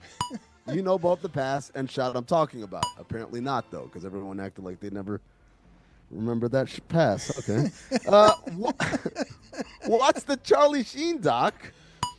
In it, we learned that Charlie Sheen once got loaded drunk on a commercial flight and the captain let him fly the plane. That was horrifying. What? That was horrifying. That's how it Dan. started. That's how the documentary starts. What? Dan, for some people, that idea is horrifying. For others, it's slightly less horrifying than having a black pilot. Isn't it weird when drug addicts are clean shaven? You think about that? Like, I'm watching Charlie Sheen throughout this entire documentary, 2-part documentary, which is really revelatory, and him crashing and all this stuff and looking really wild-eyed and crazy. His hair is crazy, but he's always clean shaven. Like, every morning, Charlie Sheen's getting up in front of the mirror, like, all drugged out, and like, hold on, gotta make sure this thing is nice and smooth. I think the Sheens and the Estevezes just have trouble growing facial hair. All 3 of them, Martin, Emilio, none of them can grow facial hair. I don't know. He had those sideburns that one time he came out of rehab that were really funky looking. Everyone needs a Tony Todd. That's his best friend. Yeah. He stuck with him through thick and thin. Everyone also needs a Marco. That's his other best friend, who's a drug dealer, who made the crack weaker so that Charlie could get weaned off of it. That's awful. Put it on the poll at Le Batard Show. Is your friend making the Coke weaker so you can get weaned off it? Thoughtful. Not Coke, crack. Sorry. 7-gram rocks, folks. Sorry, He crack. said that shit was real. Hey, Netflix, reboot Ozark with Steve Ballmer. Jamal Haynes, first-round talent. Genevieve O'Reilly should have won an Emmy for Andor. It's the best show that none of you guys are talking about because it's Star Wars, but it's actually a really well-done show. It's got a lot of politics in it. You should watch it. Where did you side when I said that if I gave Mobland 6 or 7 seasons like The Sopranos, it would be better than The Sopranos? I think I could see how you get that logic, but I think you always have to give respect to how well The Sopranos was done because that basically informed a generation of TV creators. Oh, this is the standard now. There have been so many good shows that fall off after a few seasons. I get that you don't think that would happen here, but That happens a lot. Understood, but Guy Ritchie tends to make good things, and it's usually not directors that are making the shows. Like it's not signature directors from the movies. You think Scorsese's going to fall apart after 5 or 6 seasons? Like, do you believe that he's going to make things that are bad? Well, to be fair, Boardwalk Empire, while I liked it all the way through the end, it certainly wasn't the same as it was at the beginning. I'm almost done with it. I think it's good. It is good, but it's not as good as it's when it started, right? Correct. There you go. And that was Scorsese, right? All right.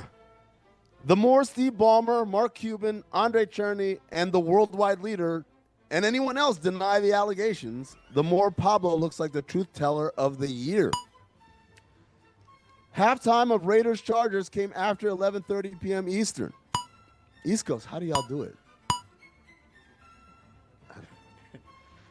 R.I.P. Charlie Rosen. Great author of books like The Wizard of Odds, More Than a Game, Players and Pretenders, and Perfectly Awful, all of which describe me on a date. Adam Silver, calling the NBA a highlight league is like admitting that you don't actually read the articles in Playboy. We know you aren't lying, but don't say the quiet part out loud. Shout out to Nile Nights this weekend in New York City. Tickets available now. Support a good cause. Keelan Rutledge is a grown-ass man. Dan, do you know about this kid? He's a grown-ass man. Yeah. He was plays for Tech. He was in a car accident 2 years ago, and they nearly amputated his foot. Same foot would go on to help stomp on Clemson on Saturday. You're feeling yourself now, huh? You're no longer a rambling wreck. Dan, I actually started looking at hotels for the ACC championship game. Wow. That's where I'm at. Wow. Yeah. That's going to be Miami, Georgia Tech. Well, you know how that's been recently. Northwestern will be the first sports team in history to make a massive step down when they move into their new arena. You guys see where they're playing? They're playing in a makeshift stadium, but it's on the lake. It looks beautiful.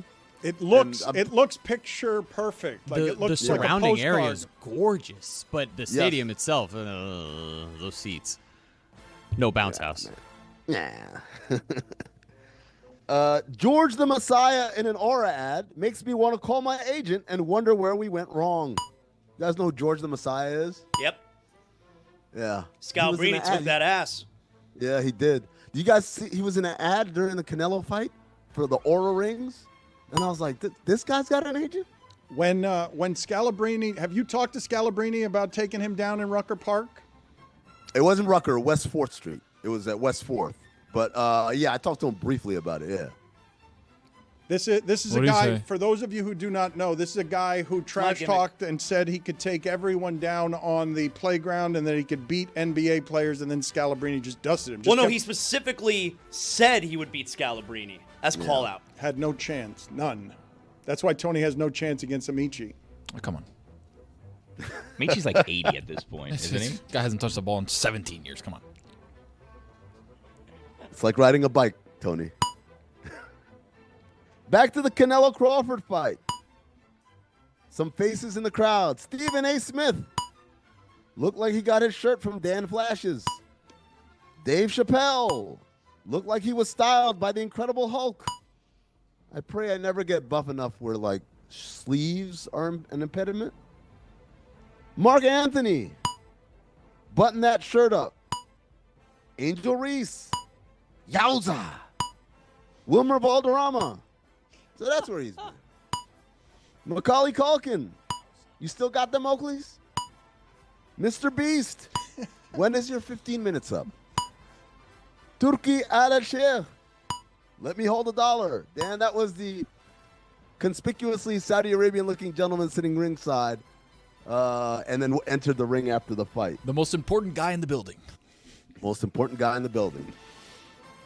Tennessee, you had one job. Dan, do you know what a Georgia Tech alum will respond if you ask him what the good word is? I do not. To hell with Georgia. Speaking of hell, Art Briles. those are the weekend observations. Before we let you get out of here and before we talk to you about Cinephobe, you mentioned Pablo and looking good during these times. I'm reminded of a quote. I do not know who said it.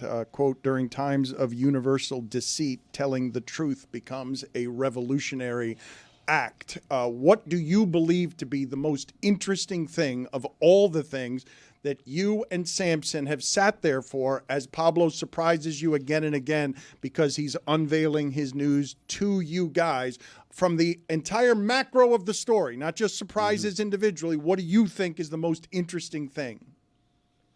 Ooh, I mean, I think the most interesting thing, like I said, is how sophisticated this alleged scheme is. It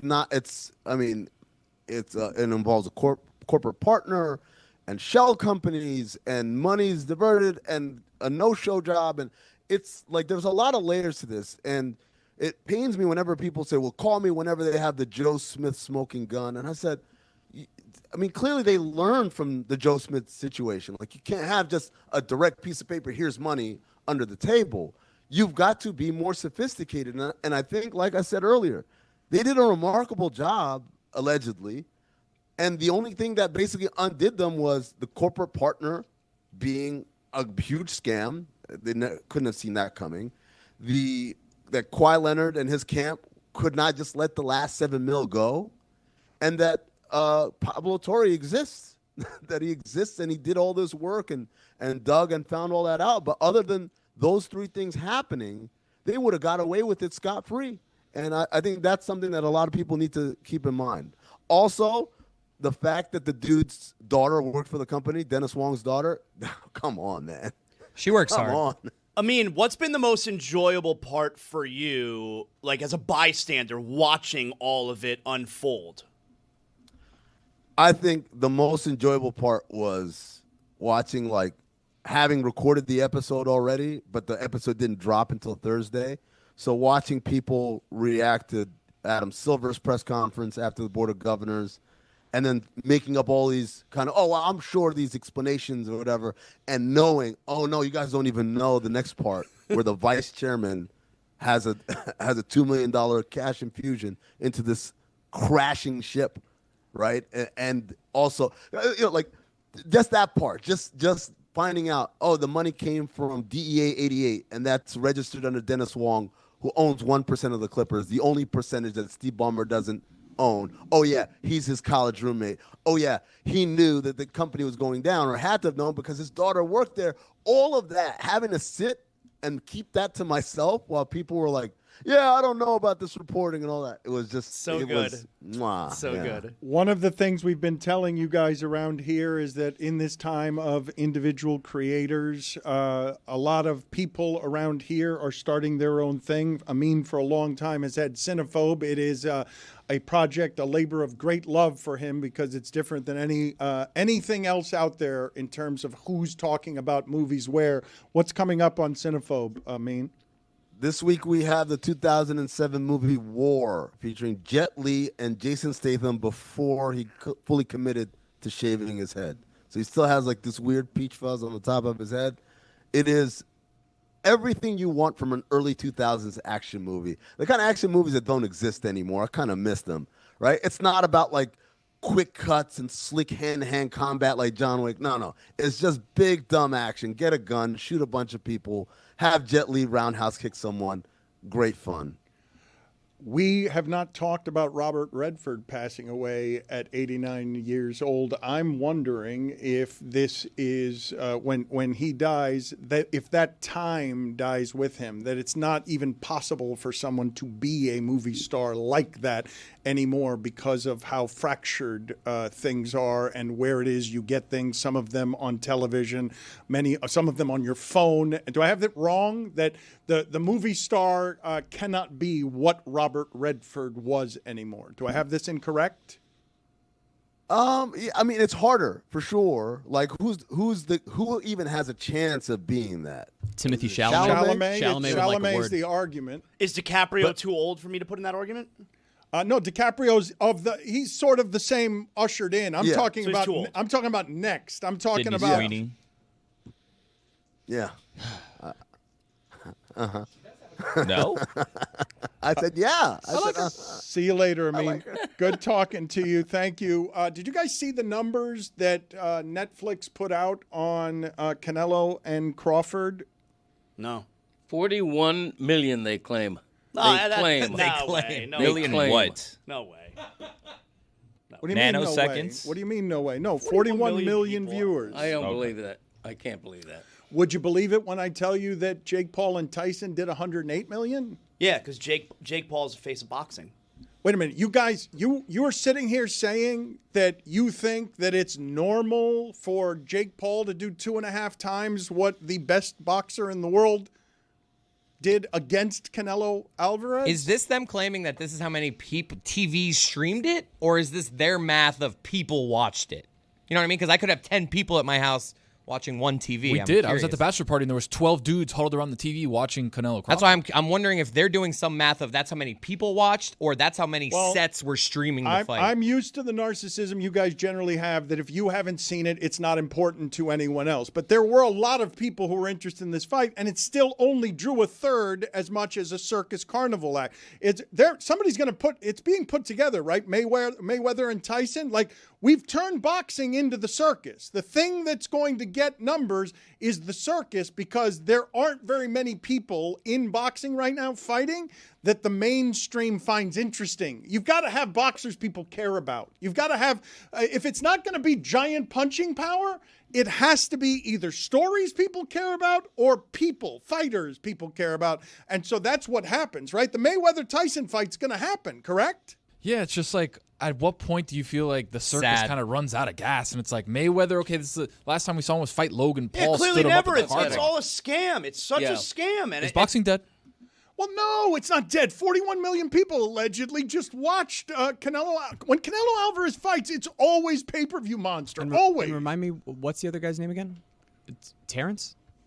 We're really doing this? He's the best. Bud Crawford. He's been on the show before. I hate this. I hate what we're doing here. This is no respect, Dan. No, but it's just we don't see what we're showing in terms of our ignorance by yawning and being indifferent about a story that a lot of people do care about. Not any of them in this room. It says 41 million viewers. So it's not for, like, if it's, I don't know. I want to know what they mean here, whether this is 41 Netflix accounts that were streaming or 41 million people. It was 41 accounts. All of them had 1 million people watching. There you go. Well, that would be clear for me. I mean, you can't think that Mayweather versus Tyson is a good thing for boxing. You can't think that, can you? What's a good thing for boxing? That I saw Canelo Alvarez look undressed the way I've only seen one other time with Floyd Mayweather, and Canelo said afterward that Crawford is better than Floyd. Like, I'm not going to not find that interesting, but I'm talking to a group of people who could not possibly care any less about this. Neither does that younger and smarter audience that you want, Dan.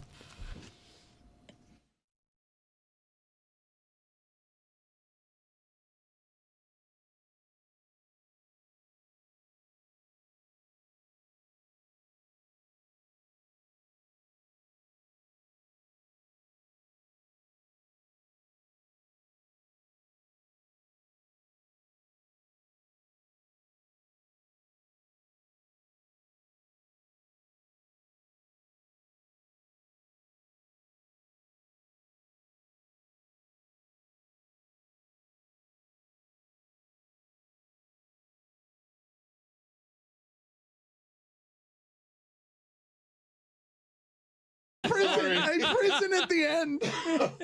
Jessica says goodbye to Chris Witty.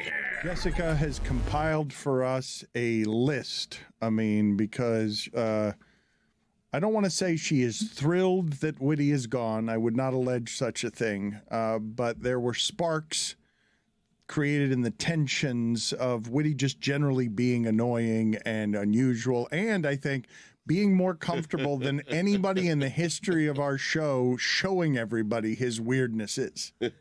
I love this, that we're just burying him on the day after he leaves. Well, we should do this more often. Do it when he's here. Enough. No, he's going We around. did, to be fair. He's taking I know, a I'm victory lap, and he's like, waving at everybody like, and Mike is calling him one of the greatest human beings he's ever met, and enough. Well, he is. Enough with the kid's 30. Enough with the eulogy. Left me in a lurch, though. Yeah, that's a great human being for you. Hey, Mike, hold this steaming bag of shit for me.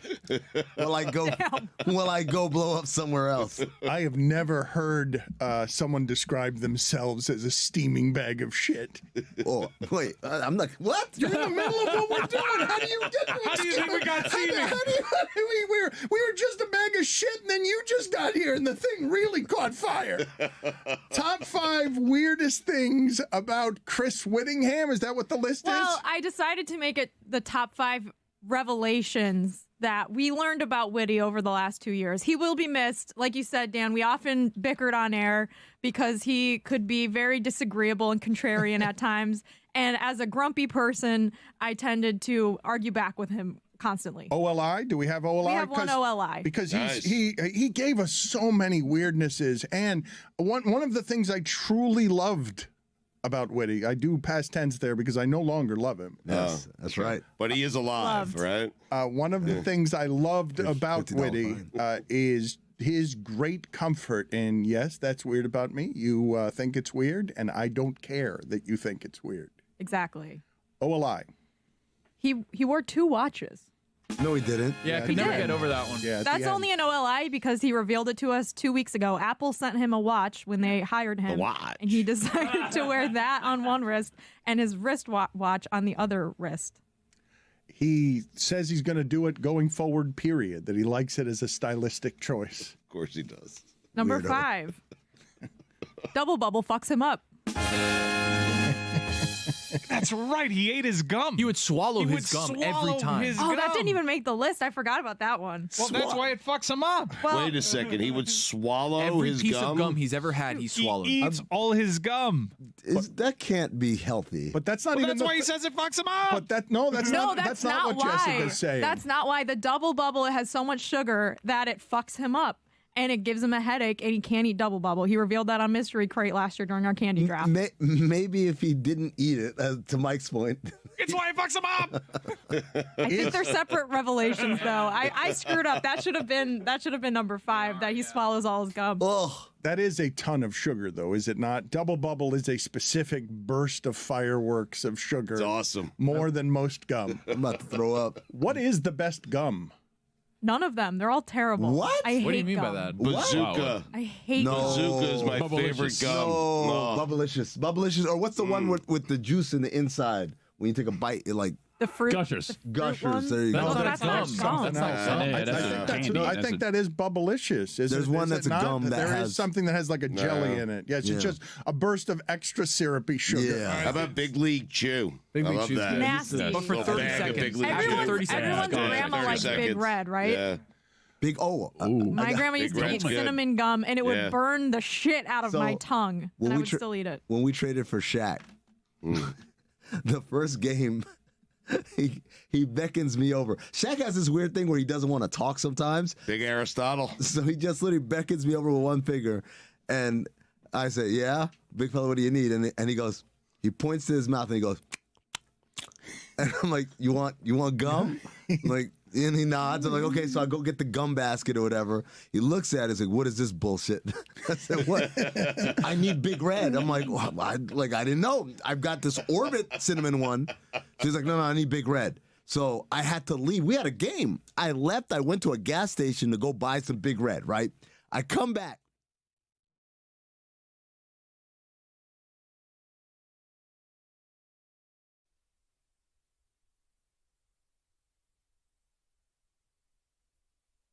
Coming up today on the Alley Oop on DLS Hoops page on YouTube. Bro, we talking Skylar Diggins and milk bags. Trust me, it ain't what it sounds like, but it is exactly what it sounds like. Also, Alyssa Thomas, if we get this performance in the NBA, are we having Skip Bayless and Stephen A. Smith call her, dare I say, a fraud? I'm not saying it. I'm not saying I would say that, but I'm saying WNBA players, we want the respect, so we got to accept the criticism. You feel me? So yeah, today on DLS Hoops, Alley Oop, me and my sister Trista Crick, we discussing it all, baby. Also, our talented producer, Miss Rebecca, she is A1 top of the pops today. Don't miss it. Check us out. There's not a scale that can quantify my hate for Pittsburgh and their college. Can you say anything nice about Pitt or no? You nicely suck. You. God bless America. God bless you. USA, baby. Yeah. We are about to use the bleep button more than we ever have in Le Batard Show history.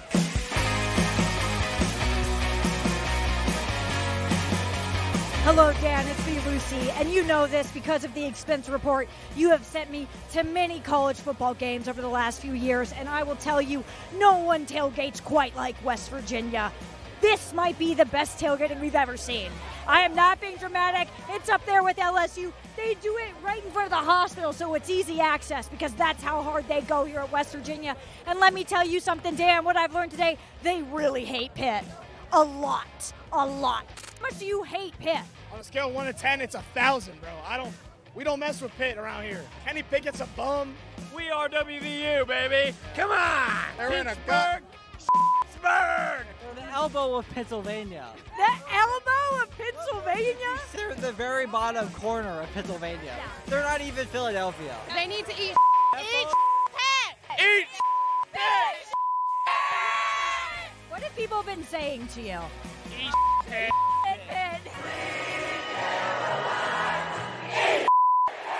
You guys worried about the offense? Not at all. If they perform as well as we think they will, we'll blow their asses out of the stadium. We're going to send Pittsburgh straight back to Philadelphia, those Pennsylvanian.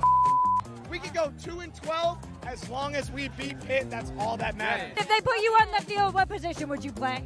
Running back. I'd be tight end. She'd be a linebacker. We were just given a West Virginia delicacy, the pepperoni roll. Can you explain to me what this is? Basically yeast bread with pepperoni and cheese inside, but the original reason for them is the coal miners' wives will bake them in the morning, wrap them up, and put them in their pocket.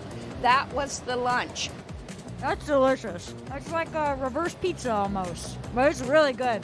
I will say, West Virginia so far has had the most unique food out of everywhere we've gone, tied with Baton Rouge. How would you guys describe the backyard brawl to people who aren't familiar with this rivalry? The best experience that you will ever have in your whole entire life. Immaculate. When Anakin became Darth Vader, it's basically that battle, but worse. Who are you in this situation? The lava. Those who can read versus those who can't. What's the worst part of Pitt? Their colors. They're kind of like your colors, though, a little bit. But the royal blue. We had this argument in our class. They are yellow, and we are old gold. Very, very distinction. What class was this? Med school class, actually. How do we feel about the return of Rich Rod? It's insane. We're good. You're good? We're good. Yeah, no, last week was good. If you watched last week, you got a couple questions. 100 yards of offense at halftime is not going to cut it. The Mountaineer was really nice. He was mean to me when I met him yesterday. What is going on with your shirt here? What is this West Virginia tradition? Well, hopefully, if we win, we'll burn a couch. And if we don't win, we'll still burn a couch. Is it illegal? Maybe a little. You want to do a fit check for me right now? Yes.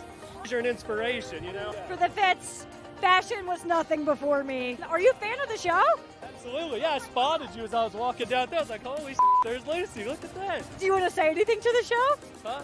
Oh, Dan, guys, I love you. Mike Ryan, keep covering NASCAR, too. Big fan of that. I want to tell you that you have been the best fan we've met all day. No way. So we want to award you the Hampton Farms Nuttiest Fan. Y'all see what we got? I'm the nuttiest fan. None of y'all as nutty as me.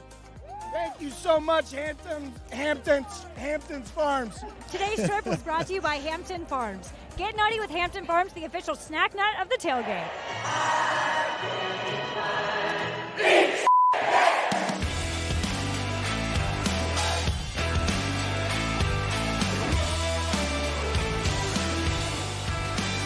Almost heaven, West Virginia. Virginia, brought to you by the Game Time app. Download the Game Time app and use code Lucy for $20 off your first order. Terms apply. Dan, and there's just one thing left to say. Eat Pitt. Eat. Put it on the poll, Juju. Does anyone tailgate like West Virginia? She said Baton Rouge had an unusual food. I think Baton Rouge sometimes does alligator during the tailgate. Billy, you're fascinated by the way that Joey Chestnut is eating nuggets these days, correct? I'm fascinated he's not dead, if I'm going to be honest with you, with the way that he eats. So he was challenged recently to eat 99 nuggets in 9 innings at a baseball game. Would anyone care to guess how many nuggets he was able to down in a 9-inning baseball game? 9-inning game, we're talking about they want him to eat 11 an inning? Yeah. 150. I mean, he could definitely do that. He ate 150, I'll say. How big were the nuggets? That's nugget size. I would say 4. 4 nuggets. Okay. Lucy, any guesses? Is the total on the screen right now? Because I can see it. Then I'm going to guess 275. 275. Great work, everyone. 275 nuggets. What are your thoughts there, Billy? Are you tired of Joey Chestnut? Or will you never tire of Joey Chestnut? I'll miss him when he's gone. Whoa! I feel like, is it crazy to think? I'm going to say this on the front end. I think I could do it, but I probably couldn't. 99 nuggets in 9 innings doesn't seem crazy. It doesn't. This guy's such this guy is... If I'm breaking that down, that's like 5 or 6 it's per 11 half an inning. It's 11 so an inning. 5.5 per half. So 5.5 per half inning. You know they don't go away, though, unless you're going to the bathroom like every half inning. They're still accumulating inside of you. Yeah. No, I got you. That's going to get hard at the end, yes.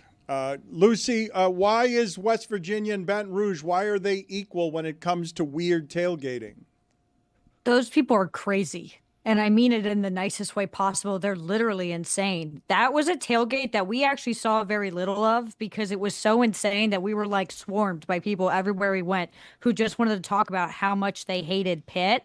What I like about both LSU and West Virginia is there's so many parts of like the campus and like the food they serve that is so unique to their region where like obviously when you go to LSU, you get a lot of like Cajun food and it's really, really good. But when we were in West Virginia, we got a lot of people who were like, oh yeah, this fish, we went and caught it like in the lake a few days ago. Okay, here's these pepperoni rolls. Like it's a very unique to its location type of deal. And it was so much fun. And they are literally batshit crazy. They are the most insane people I've ever met in my life. Dan, you know about that backyard brawl?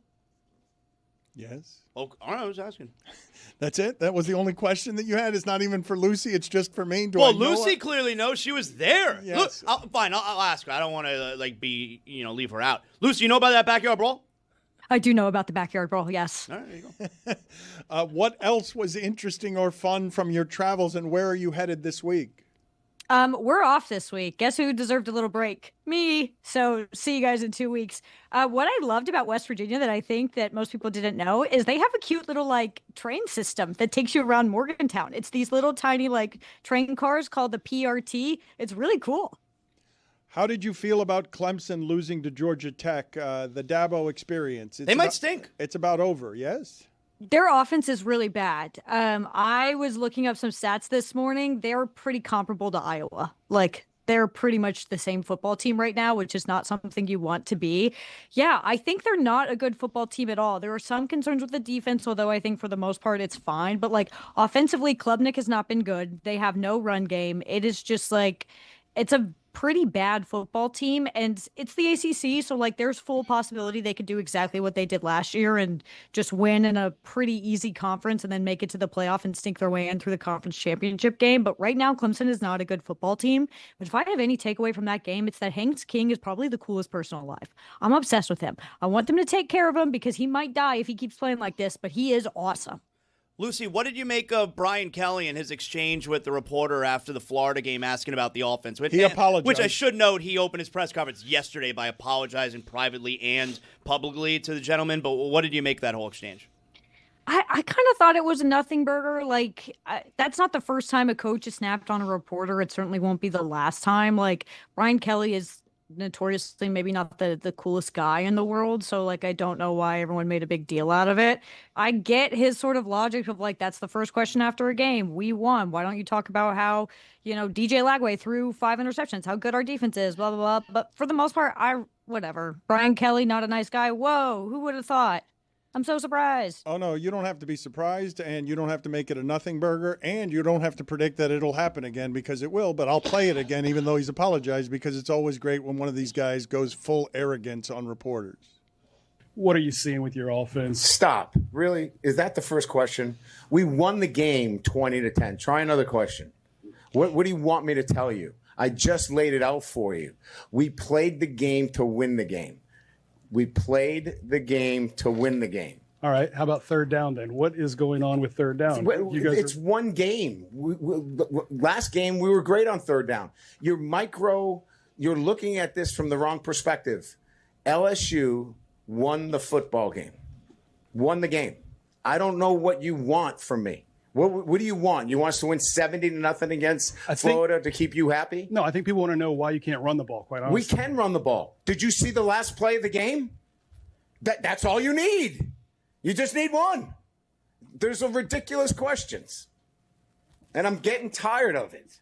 That football team just worked their tail off to get an SEC win, and you want to know what's wrong. You know what? You're spoiled. You're spoiled. This team is 17-1 at night. 17-1. Give them some respect. How about that? Give them some respect instead of micro-analyzing every little thing. This is ridiculous. For a group of seasoned reporters, that kind of question is so out of line. Look at Lucy smiling. She's seen it 100 times. She called it a nothing burger. She dismissed it, and yet she's enraptured as she watches Brian Kelly do. Any coach does that. It's not because we like or dislike Brian Kelly. Any coach does that, we're going to play it. I just love cranky old men. Texas A&M beats Notre Dame. Is that because Texas A&M is really good, or is it that Notre Dame is not that good? Because Texas A&M didn't even play that well.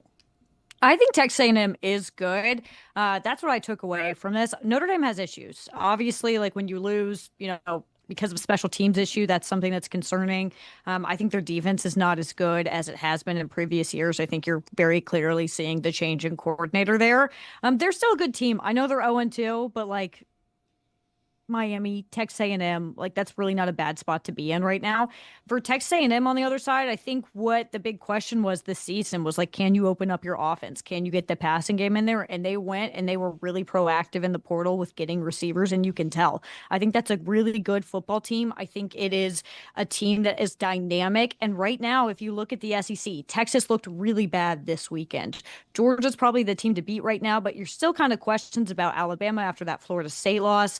LSU, I'm not going to say their offense is bad. I don't want to get in trouble for saying that. I don't want to bring that up. I'm afraid I might upset somebody. But the SEC is open right now, and I think Texas A&M is actually in a really good spot. Lucy, I want to ask you about Notre Dame. I do understand that it's rankings and not standings, so it's subjective there. But you do have to win some of these games. They played two good teams.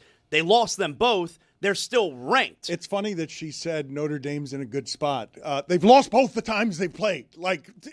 So the schedule doesn't matter at all. They've just lost both their games. They played two games. You can't lose more than they've lost. Okay, let's watch the tone, Dan. I'm going to explain myself. Notre Dame is Notre Dame. It doesn't matter what happens throughout the entire season. The second that playoff expanded to 12 teams, Notre Dame basically had an automatic bid. If Notre Dame wins out, and their schedule is not difficult. Their schedule is not difficult at all. If they win out, not impossible. They are a pretty decent football team. They have things to work out. USC is now ranked. That can give them a ranked win. I don't know how a 10-2 Notre Dame team doesn't get in, especially when we're talking about the College Football Playoff Committee. And what is their favorite thing in the world? Quality losses. And Notre Dame has two of them. So, two-part question. Are you serious? You think Notre Dame still has a likelihood asinine of making the playoffs? Asinine. Absolutely. It's Notre Dame. There has not been a bigger rigged election in the last 10 years than getting Notre Dame into the college football No, I playoffs. agree. I'm not saying it's cool. I'm not pro Notre Dame getting into the playoff, but that is how this system was built. It helps Notre Dame. Right. Yeah, because they get the ratings. And I want Jess to be happy more than anything else in the world. Okay, part two. College game day is coming to Miami. Laugh? Do you agree or disagree with the strong consensus that Miami is going to absolutely crush Oh, they're the going to Gators? kill him. They're going to kill him, Greg. Yeah, I do agree with that. I mean, DJ Lagway threw 5 interceptions last week. That's deeply unpleasant football team with Florida, and I think they're so undisciplined, and I think Miami's insanely talented. I think they're a very, very good team, and what I've been so impressed with through the season so far with Miami is, like, you can see that defensive coordinator hire, Heatherman, has been amazing. It has completely turned their defense around. I don't know how Florida, with how undisciplined they are, with how erratic DJ Lagway is playing, with all the sort of noise outside of that program. Are you going to fire your coach? Are you not going to fire your coach? To do all that, then go and play a very good Miami team, I just don't see Florida competing or winning in that game at all. What are the 3 most talented teams you've seen this year where you're just watching and it's jumping off the screen? Because even though this makes me homerific, I haven't seen a lot of teams better than Miami. You have to say Miami. When I'm just looking at the athleticism all over the field and the fact that they have balance. Their offense is obviously going to be good all year. Their quarterback's going to be good if he's healthy. They're going to protect their quarterback, and their defense is now disciplined. They're not giving up 50-yard plays. They're not getting a ton of penalties. I would have to say I would put Miami on that list, especially because Carson Beck has been this, better, newer version of Carson Beck, not what we saw last year with sort of his problems at Georgia. I would go Miami, Ohio State, ridiculously talented. We could just put them as a lock on this list for the rest of time. And I'm going to put Oregon on that list. They've looked very good throughout the season. Dante Moore has been a really good fit there. And I would say Oregon's probably also a lock on this list for the rest of time. You say that, and yet Oregon, I will never trust them. Like, they will have to win the championship undefeated, and it will still go another season before I believed it happened, because I believe that what happened to them last year will happen to them every single time they run into one of these buzzsaws like Ohio State. Well, in 2 weeks, they played Penn State, and that's where we'll sort of figure things out. Because Penn State, they haven't really played anybody throughout the season so far, and they haven't. Don't trust them either. Pause up. No, I don't trust them either. They are not looking as, dominant as their fans have wanted them to throughout these first few weeks. So Oregon, Penn State, I believe it's a whiteout game. That will be like the big sort of, I think, big litmus test for college football. 2 weeks. I'm very excited. Dan, how are the Canes only a 7.5-point favorite this weekend? That's not free money? Oh, that'll go to double figures. How are they only I don't want to do transitive theory, but the team that just beat UF, Miami beat by 37. I agree. I was struck by that odds. It's nuts. Because Florida has a solid defense, and Miami has shown over the years that they can play close with anyone. It's the Mario Cristobal effect. Lucy, good seeing you. Enjoy the week off after working 2 straight weeks after not covering college football the previous 5 months before that. Appreciate you taking this time off to rest yourself. Dan. Yes, you need eat a bye shit week. Pit. you need a eat bye shit week. Pit. Yes. It's 3 weeks in fairness. We flew her to West Virginia just to get a bunch of West Virginia people cursing. Lucy, you know about that border war? Eat shit Pit. Eat shit Pit. Thank you, Lucy. Good seeing you again. So last night, you guys, can you guys tell me here how it is that you're feeling about Tom Brady is getting paid $375 million to broadcast games. It's more than he made in his playing career. He is now allowed in the production meetings and owns a team, so that there are all sorts of conflicts there. And then last night, he's wearing a headset. The Raiders clearly not helped in any way by whatever it is that he's giving them in the headset, because Geno Smith has rarely had that bad of a game, and offensively they couldn't do much of anything. What do you guys make of Tom Brady, who is, we can say the seminal figure in the sport this century?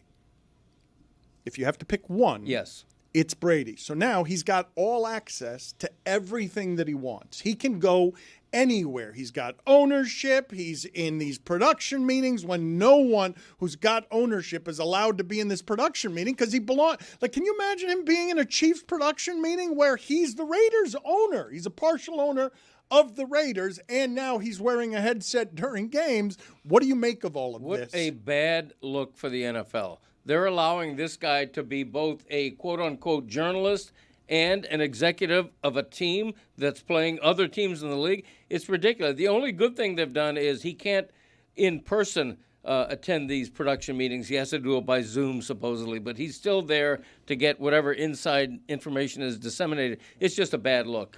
They shouldn't do that. I originally didn't have like last year, I didn't have an issue with this. I thought it was a little bit overblown, but it does seem weird to me now.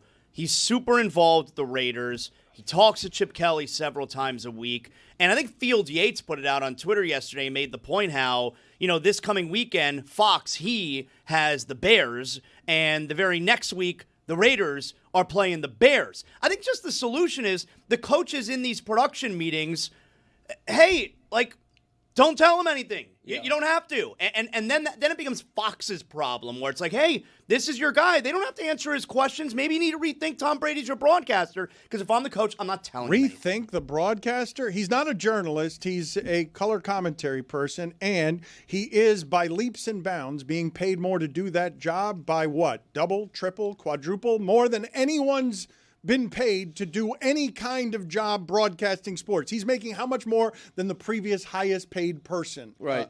But he's just being paid for his name. They really don't care how good he is as a broadcaster, right? He's just being paid to be Tom Brady. I mean, the optics of it was really bad yesterday, but it was also a unique circumstance, right? Because he normally has games on Sundays when the Raiders play. So he's not normally in the booth with the headset on. They're going to run into that again in a couple weeks when they play on Thursday night against the Broncos. But we'll see if maybe they say, hey, you know what, don't sit up there with the headphones. But he is doing it. Who would tell him that? I mean, maybe the league would tell the Raiders, let's not have that situation happen again. But I don't think anyone really considered how much he was talking to Chip Kelly during the week. That was kind of the revelation yesterday. You saw it on the video. Look, there he is. He's in the headset during the game, which, again, he can't do on Sundays because he's with Fox calling the games. But the communication that he's having throughout the weeks, I think, was surprising for a lot of people. If I'm Sean Payton, I'm not only not telling him, I'm telling him the exact opposite of stuff. Yeah. Oh, yeah, we're going to sit Bo Nix this weekend. That's what I mean by let it become Fox's problem. Yes. Or hey, this is the issue now. Coaches are giving you nothing in these pre-production meetings. I want to share a hot take with the class that I have, and I wrote it down here. Pablo will topple Tom Brady's ownership stake in the Raiders in the next 3 years. Wow. I'm gonna have that take. So in the next 3 years, Pablo will topple Tom Brady's ownership stake in the Raiders. I could see it happening. And Pablo doing it? Yes, or somebody doing it. If I were the other three AFC West teams, I would be lobbying the other owners to go to the commissioner and say, this is patently ridiculous. It's a bad look for the league. We can't have an owner of a team also being in the booth. It's just you need that separation of church and state. Can I just ask some devil's advocate questions? Because, we're doing a bit of pretend journalism here, right? The main voices on football that get these great broadcasting jobs tend to be former Cowboys. All of them tend to be former Cowboys. Tony Romo, Jason Witten got one of them, Troy Aikman. Dale Johnston. I mean, going back to, Dandy Don Gifford, they always get the jobs, and so they're biased on behalf of the Cowboys, right. Correct? Yeah, Michael Irvin. So, but all those people, the broadcasters and the broadcasting in professional football has a very clear and obvious bias with those people supporting the Dallas Cowboys. You say it's a bad look, but what is the real harm in having Tom Brady and people talking about Tom Brady all the time?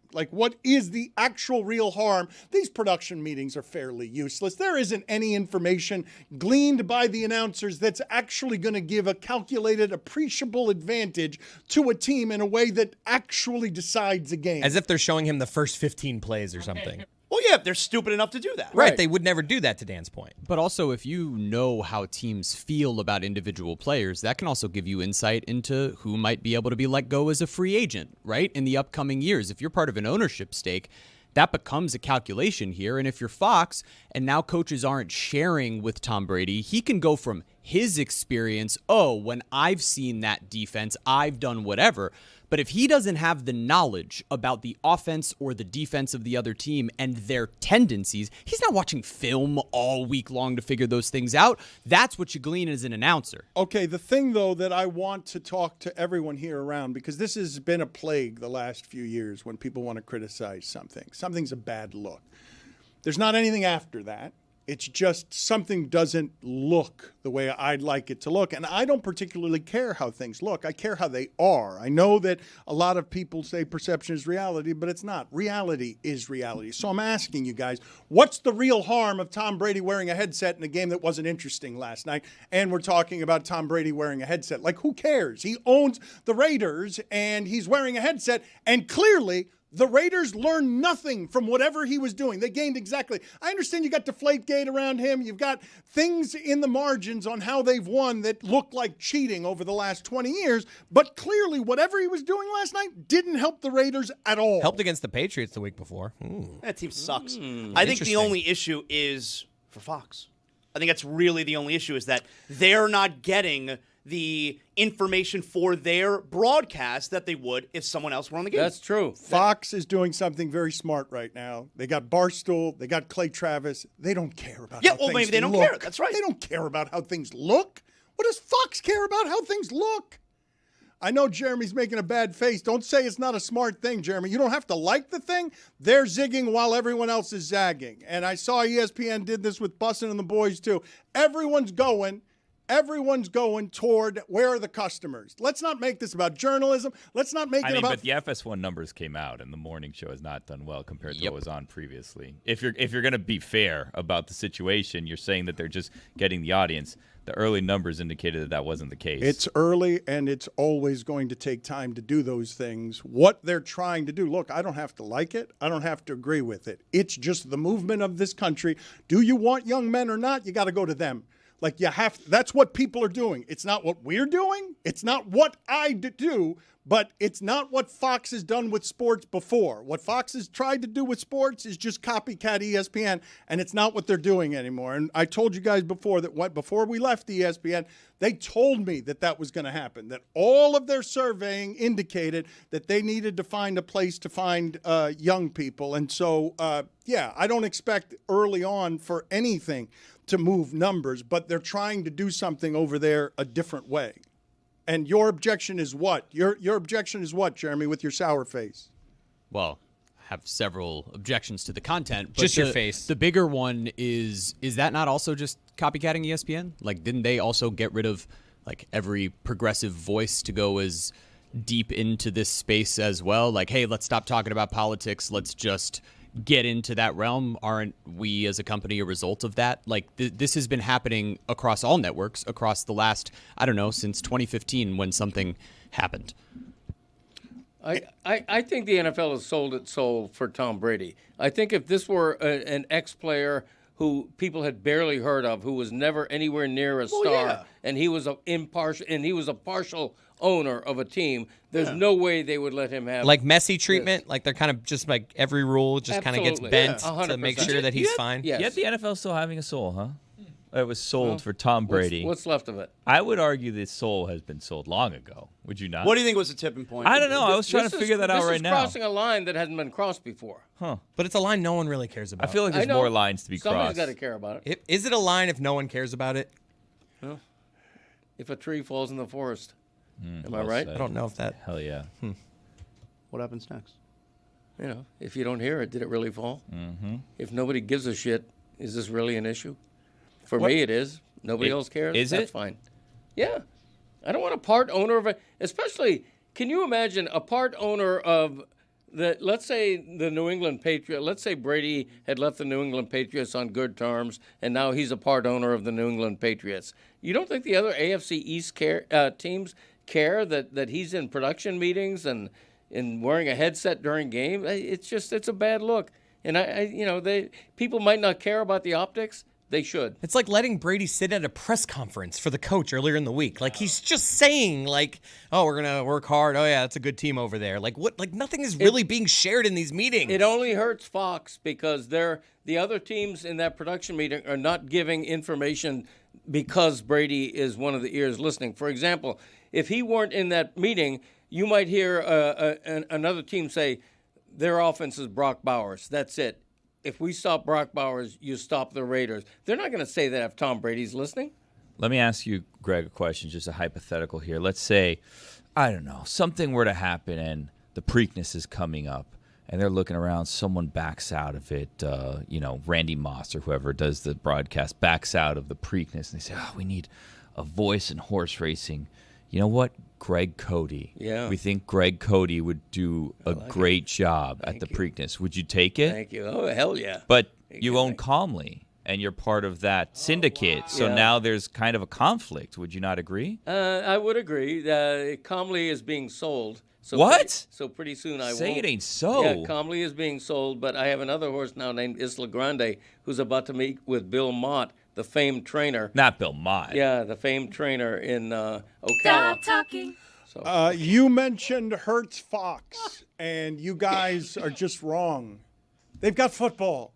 It doesn't matter. Bad looks. Like, what are you talking about? It does all the stuff. Hertz Fox, nothing. Like, they could go on Fox right now, and if they've got the game, they could just have Lucy yelling, "Eat shit pit" all game, and they've still got the game. No, when I say Hertz Fox, what I mean is, okay, you have one, in theory, if you have one broadcast that has great information and another broadcast that has less information, the former is the better broadcast, but it doesn't matter. The former is the better broadcast, and the second one has the greatest quarterback of all time. And that's all that matters. Have you guys heard him doing these broadcasts? Like, it doesn't sound like he's just kind of talking. Yeah, he's already not that good at the job. He's like, no good. If he's not going to have information, it does make their broadcast worse. But it doesn't matter. We're just having a conversation about standards. If no standards matter about anything, then what are we talking about? Like, we should have standards for things. Wasn't Bill Mott Sovereignty's trainer? Yes. He's a Triple Crown winning trainer. Thank you, Billy. Stop talking. Let's play the useless sound montage. We forgot about it week 1 because that's how we do things around here. Here's the useless sound montage. Does it include week 1, Chris, or did we throw it all together? Nope, it's just week 2. This is all week 2. What do we have?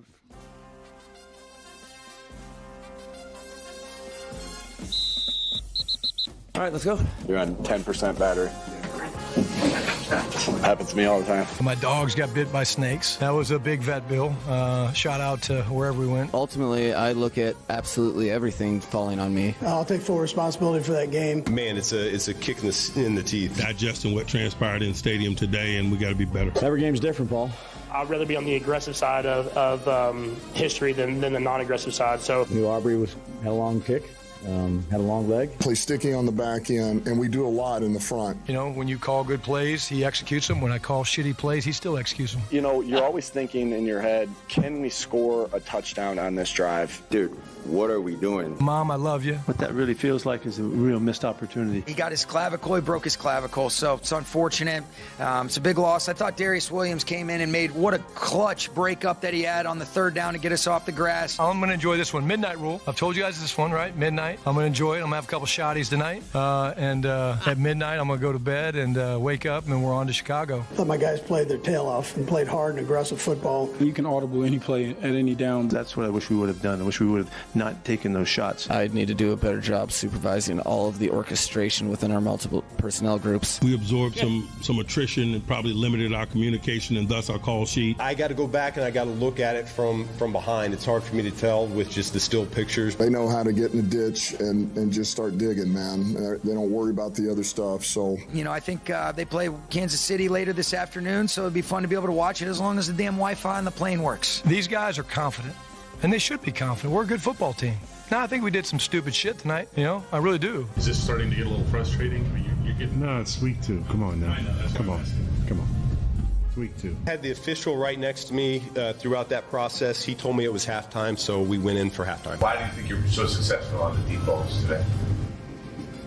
Good throws, good catches. I've said this all along, man. This train keeps rolling, man. And we got plenty here, and it always is going to start with the players. We got players, we got playmakers, and they're made the right way. They're the right kind of guys, man. I just take what the defense is giving us, you know, and I'll go back and look on tape. Just don't think that I'm going to throw it 80 yards. I'm not supporting some of the choices there. I need to see what happened, though. I love that kid, man. He just loves to play football. He loves to push people. Those are our standards, and I knew we would play better, you know, because our guys came into work, and we knew we needed to clean up, and we worked at cleaning it up, and they had the right look, and they came out fighting. To win games, you have to win the game, not lose the game. What stood out to you guys in there? Because to me, what leapt out, and I understand that this is a violent game, but the way whoever that was segued from that guy's got a broken clavicle to, and also what a great pass breakup. Just there's somebody, a broken clavicle seems horrible. Yeah. Like, I didn't even know. Opposite of turf toe. I didn't even know those. That sounds terrible. I didn't know those broke. I didn't know clavicles broke. Greg Cody broke his clavicle when he was a kid. I did, yeah. And so? a little red wagon. My brother took a corner too fast. But I was actually taking notes during that, and I wrote down clavicle sounds like a musical instrument. At Le Batard Show on the poll, does clavicle sound like a musical instrument? And did you know you could break your clavicle? Because I thought you could bruise it. I thought perhaps you could crack it. I didn't think breaking the clavicle was one of the options. Was it a radio flyer, Greg? I think it was, You and Uncle Dick running around? Mm-hmm. This is when we still lived in Miami. 1440? No. Right after we moved from Lawrence, Massachusetts, we stayed with Uncle Buddy in South Miami for a few weeks. Hold on I never knew that. Wait, hold on a Really? second. This is the first we're hearing this. So you moved from Lawrence, Mass. Down you lived with Uncle Buddy before you guys went to 1440? Yep. For a few weeks. Weeks, just weeks. It might have been a couple of months because we were buying a house and getting situated and all that stuff. And the memory from there is that my mother took a walk from the house in South Miami, and there was a river right nearby, and she looks down in the river over a little footbridge. What the hell is going on? And she sees dozens of dead cats. Dead cats? And that was an early memory of the Uncle Buddy weeks. What happened to them? I have no idea. I didn't kill them. But Uncle Buddy, We didn't think you did. Back then, he Incriminating. was a Pabst Blue Ribbon guy, Was he? and Uncle Buddy. He'd be a Miller man now for sure. Well, he would show up at the house with a six-pack because Miller. back then you could drink and drive. You know? Oh, yeah. What? Yeah, That you could can't drink be and true. drive. Yeah, Back, that's true. it was like probably the mid-'60s by that point, maybe early 60s. Let me look this up. And he would show up at the house with a six-pack of Pabst Blue Ribbon. What's Uncle Buddy up to And now? Miller. He's been dead for years. Oh, no. Yeah. When did DUI become a thing? Because I don't think that back then you could just drink and drive. Doesn't seem right. Maybe I Dan, have I think he's right. I think he's right. Like, It first became a law in 1906 in New Jersey and 1910 in New York. We're talking about Florida here, though. Yeah, exactly right. I mean, get with it. Wake up, buddy. Sunshine Wake State. up. It's not the Sunshine How about State that for nothing. integrity you were talking Free about? state We're of not talking Florida. about New York. Just giving you information. Standards that you were talking about. Yeah. Zaslow was beaming the entire segment toward the end there, just staring at you, and I think I know why. It's because he realized that you love nothing more than answering questions about yourself. Loves talking about himself. We didn't even find out what happened to Calmly. It was 1917. That's true.